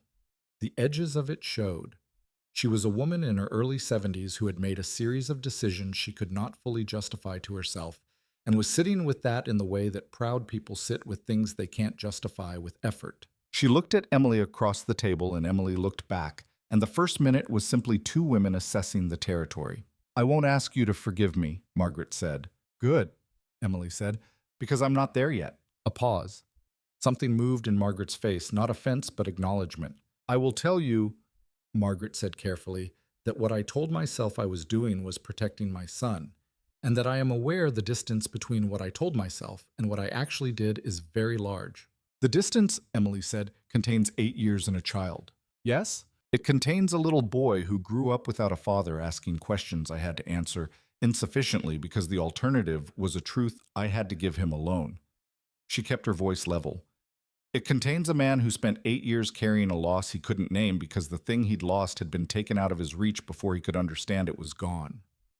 She paused. "I'm not asking you to understand the full weight of that. I don't think you can from where you are. But I need you to know that I know the weight of it." Margaret was quiet. "Daniel loves you," Emily said. "He has told me this. He is angry with you genuinely, specifically angry in ways I don't have access to, and he loves you anyway because that is who he is. What I'm telling you is that his love for you does not require me to give you access to my son before I am ready." "I understand. Lucas knows who you are. He will know you when I believe that knowing you serves him, not before." She held Margaret's gaze. "That is my decision, not Daniel's, mine. I accept that," Margaret said. And then with the directness that had, Emily supposed, always been the thing that made her dangerous, and also the only honest quality she possessed, "He is a remarkable young man, from what Daniel says." "He is," Emily said. "I made him." A small silence. And then Margaret Hayes said something Emily had not expected. "Yes," she said very quietly. "You did." It was not forgiveness, and it was not absolution, and it was nowhere near the end of a complicated thing. But it was a beginning, the kind you make when you decide that the future you're building requires it. Emily drove home from the townhouse and thought about it and thought about the various shapes that repair could take, and allowed herself the small, honest satisfaction of having said the true things clearly and remained entirely herself. She was good at that. She had always been good at that. She was simply now doing it in a larger life. December moved into January into February. The days lengthened. Lucas grew. He was getting taller in the particular rapid way of boys in the year before adolescence. She noticed it in the way the hems of his jeans crept upward, in the way his backpack sat differently on his shoulders. He was thriving, which was a word she had always used carefully, and now meant medically as well. His follow-up echo was clean, the structure holding the procedure a success. He had also taken to calling Daniel Dad with the unceremonious consistency of someone who has made a decision and sees no reason to revisit it. She had watched this happen, the shift from Mr. Hayes to the shorter, denser word, and had felt something that she could now name. It was called gratitude. It was called relief. It was called, she supposed, the particular happiness of a person who has been holding the thing alone for very long and is finally carefully sharing the weight. Daniel came on Sundays. He came for dinner on Thursdays because that had become the pattern, the way patterns form without declaration by repetition. He was in the apartment enough that his presence was no longer an event. The coat hook situation had been resolved by a second hook that Lucas had installed himself with a level and a drill and a great deal of pride. She was learning in this period what it meant to let someone in. Not all the way. Not at once. She was not, and had never been, someone who managed things all at once. But incrementally, the way a garden grows, the way trust is built in small acts that accumulate into something that one day you look at and realize is large. He was patient. He had said he would be, and he was, and she had not taken it for granted. On a Saturday in March, they were at the park, the Sunday walk, having migrated to Saturday because Lucas had a Sunday school project and Lucas had run ahead again with the new dog. A neighbor had acquired a golden retriever puppy who had no opinions about adults and was in love with everyone. Emily and Daniel walked behind, and the March light was doing something beautiful, the first real warmth of the year, coming through the bare branches. He stopped walking. She turned. He was standing with his hands in his pockets, and the particular expression she had been collecting, the unguarded one, the one from the photograph. "I want to ask you something," he said. She waited. "I want to ask you it's the right way. Not in a restaurant, not in the house, not in any setting that looks like a gesture." He looked at her steadily. "You have always been suspicious of gestures. I think they've been used against you in the past. I don't want to be one more man who makes a gesture at you." She said nothing. Her heart was doing the undignified thing again. "I want to build a life with you," he said, specifically and practically. "I want to be in the apartment on Thursdays and Sundays, and the other days. I want to be at the school things, and the doctor appointments, and the Saturday parks. I want to be the person you call at 7 in the morning when something happens." A pause. "I want to marry you, Emily. Not as a statement. As a fact, I want to be true." The park continued around them. A dog barked. Lucas's voice carried across the grass in an argument with the golden retriever about possession of a stick. She looked at Daniel Hayes, this careful, still genuinely good man who had spent 8 years carrying a loss he couldn't name and was now standing in front of her in a March park with no ring and no fanfare, simply telling her what he wanted. She thought about the full weight of the past. She thought about the hairline crack and the light. She thought about 8 years and what they had cost and what they had made and the life she had built from them and whether she could trust a thing this significant again. She thought about Thursdays and Sundays. She thought about the coat hook. She thought about a boy calling a man dad with the casual certainty of someone who has decided a thing is simply true. "Yes," she said. He didn't sweep her up. He didn't make a production. He crossed the distance between them and held her right there on the park path in the March light. And she let herself be held, really held, without management, without the measured 30 seconds she'd allowed herself in the hospital waiting room. She held him back. She let it be the size it was. Lucas came running back with the borrowed dog and pulled up short. He looked at them. He looked at the dog. He looked back at them. "Are you guys finally getting together?" he said with the exasperated tone of an 8-year-old who has been waiting for adults to get there. Emily laughed, her face against Daniel's shoulder. "We're already together. You're always hugging at the park," Lucas said. "I meant official." "It's official," Daniel said. Lucas appeared to process this. The golden retriever attempted to sit on his foot. "Does that mean we're getting a dog?" She pulled back enough to look at Daniel. He looked back at her with the dry wit she had filed under essential. "Potentially," he said. "Yes," Emily corrected. Daniel looked at her. "Is that right? Lucas has wanted a dog for 4 years. We are absolutely getting a dog." Lucas made a sound of pure triumph and resumed running.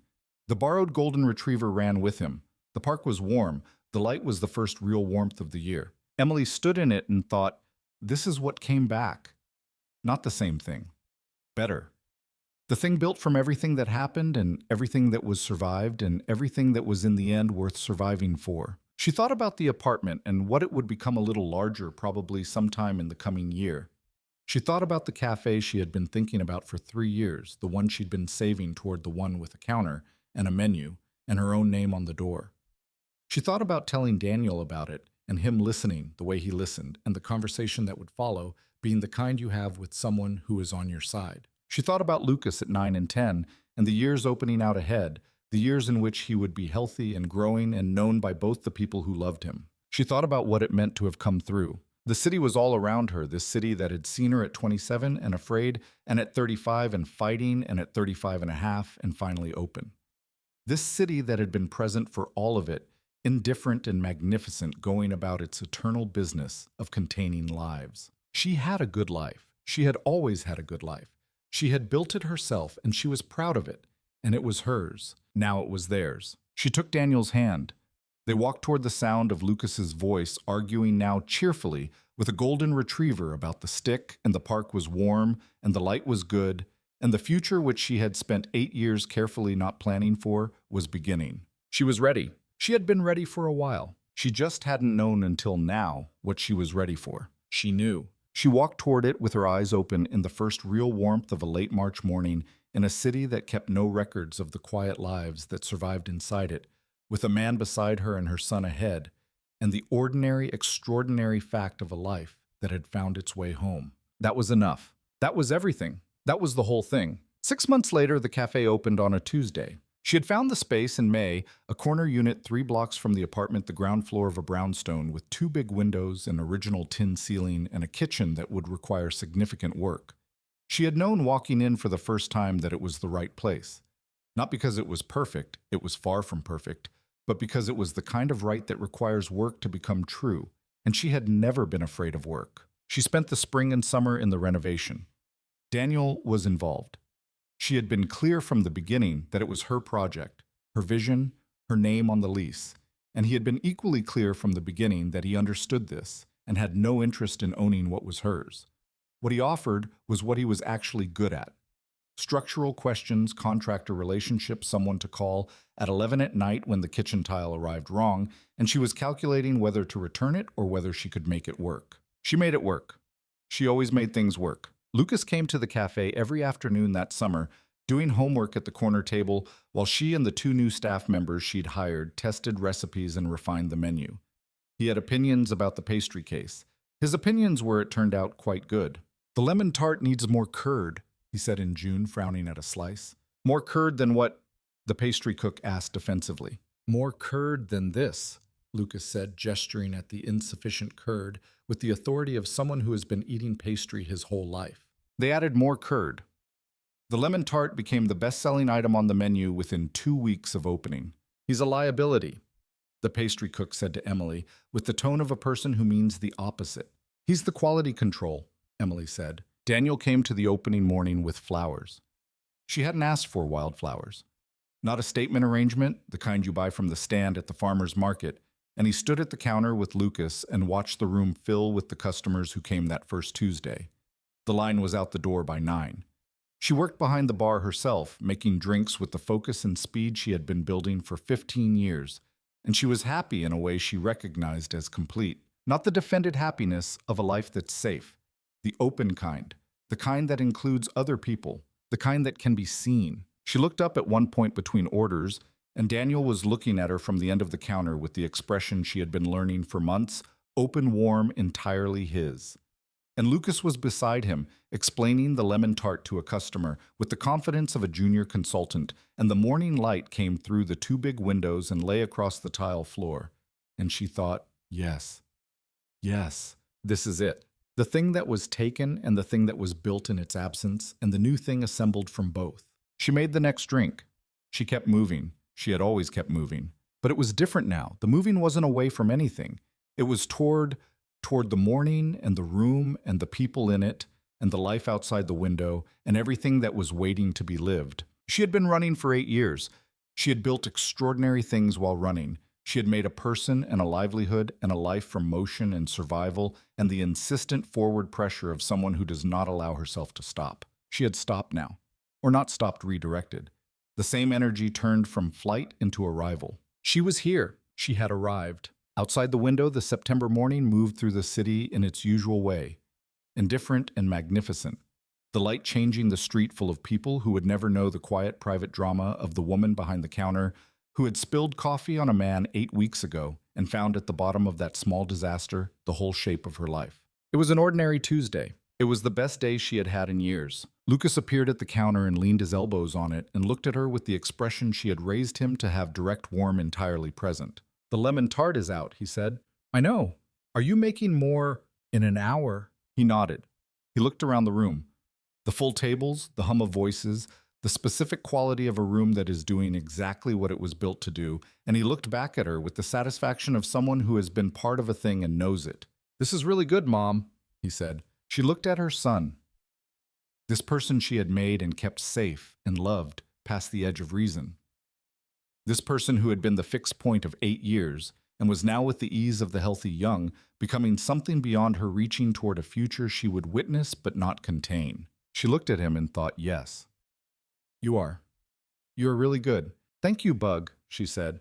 He grinned and went back to his corner table and his homework, stepping around the other customers with the proprietary ease of a child in a place that belongs to him. She made the next drink.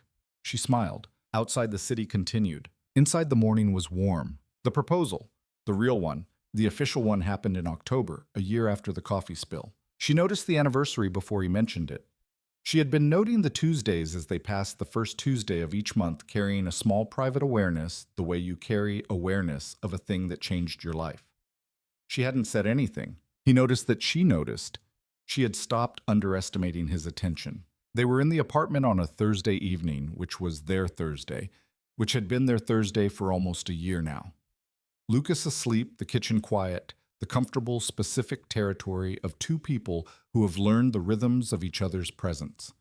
He had made tea, which had become his standing contribution to Thursday evenings, and they were at the kitchen table with the tea and a legal pad he'd been making notes on, and her half-read book open beside her. It's been a year, he said. Almost. Tuesday. Yes. He put down his pen. He looked at her with the expression she had been collecting, open, unguarded. The laughing young man and the still careful man together in the same face, the version she was the only one who saw. I have something I want to give you, he said. He reached into the pocket of his jacket, which was hanging on the hook Lucas had installed next to Lucas's jacket, and her coat, the three of them together, and he came back to the table with something small held in his hand. He set it in front of her. It was a ring, not a large one, not a spectacular one. A simple band of platinum with a single stone the color of a sky, before rain, gray, blue, and clear. Nothing that made a statement about wealth or power. Just a beautiful, honest thing. She looked at it. She looked at him. I told you I didn't want gestures, he said. I still don't. This isn't a gesture. It's an answer to a question I've been asking you for a year, and I think you've been answering it for about the same time, and I want to make it official because we both like things that are stated clearly. A pause. Emily Carter. I would like to spend the rest of my life being the person beside you. Will you marry me? She looked at the ring. She looked at him. She looked at the hook by the door, 3 jackets. She thought about the coffee spill and the business card, and the first event and the DNA test in Boston and the hospital waiting room and the park in March.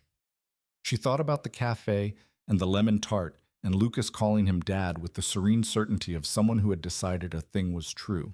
She thought about the shoes in the hallway. She picked up the ring.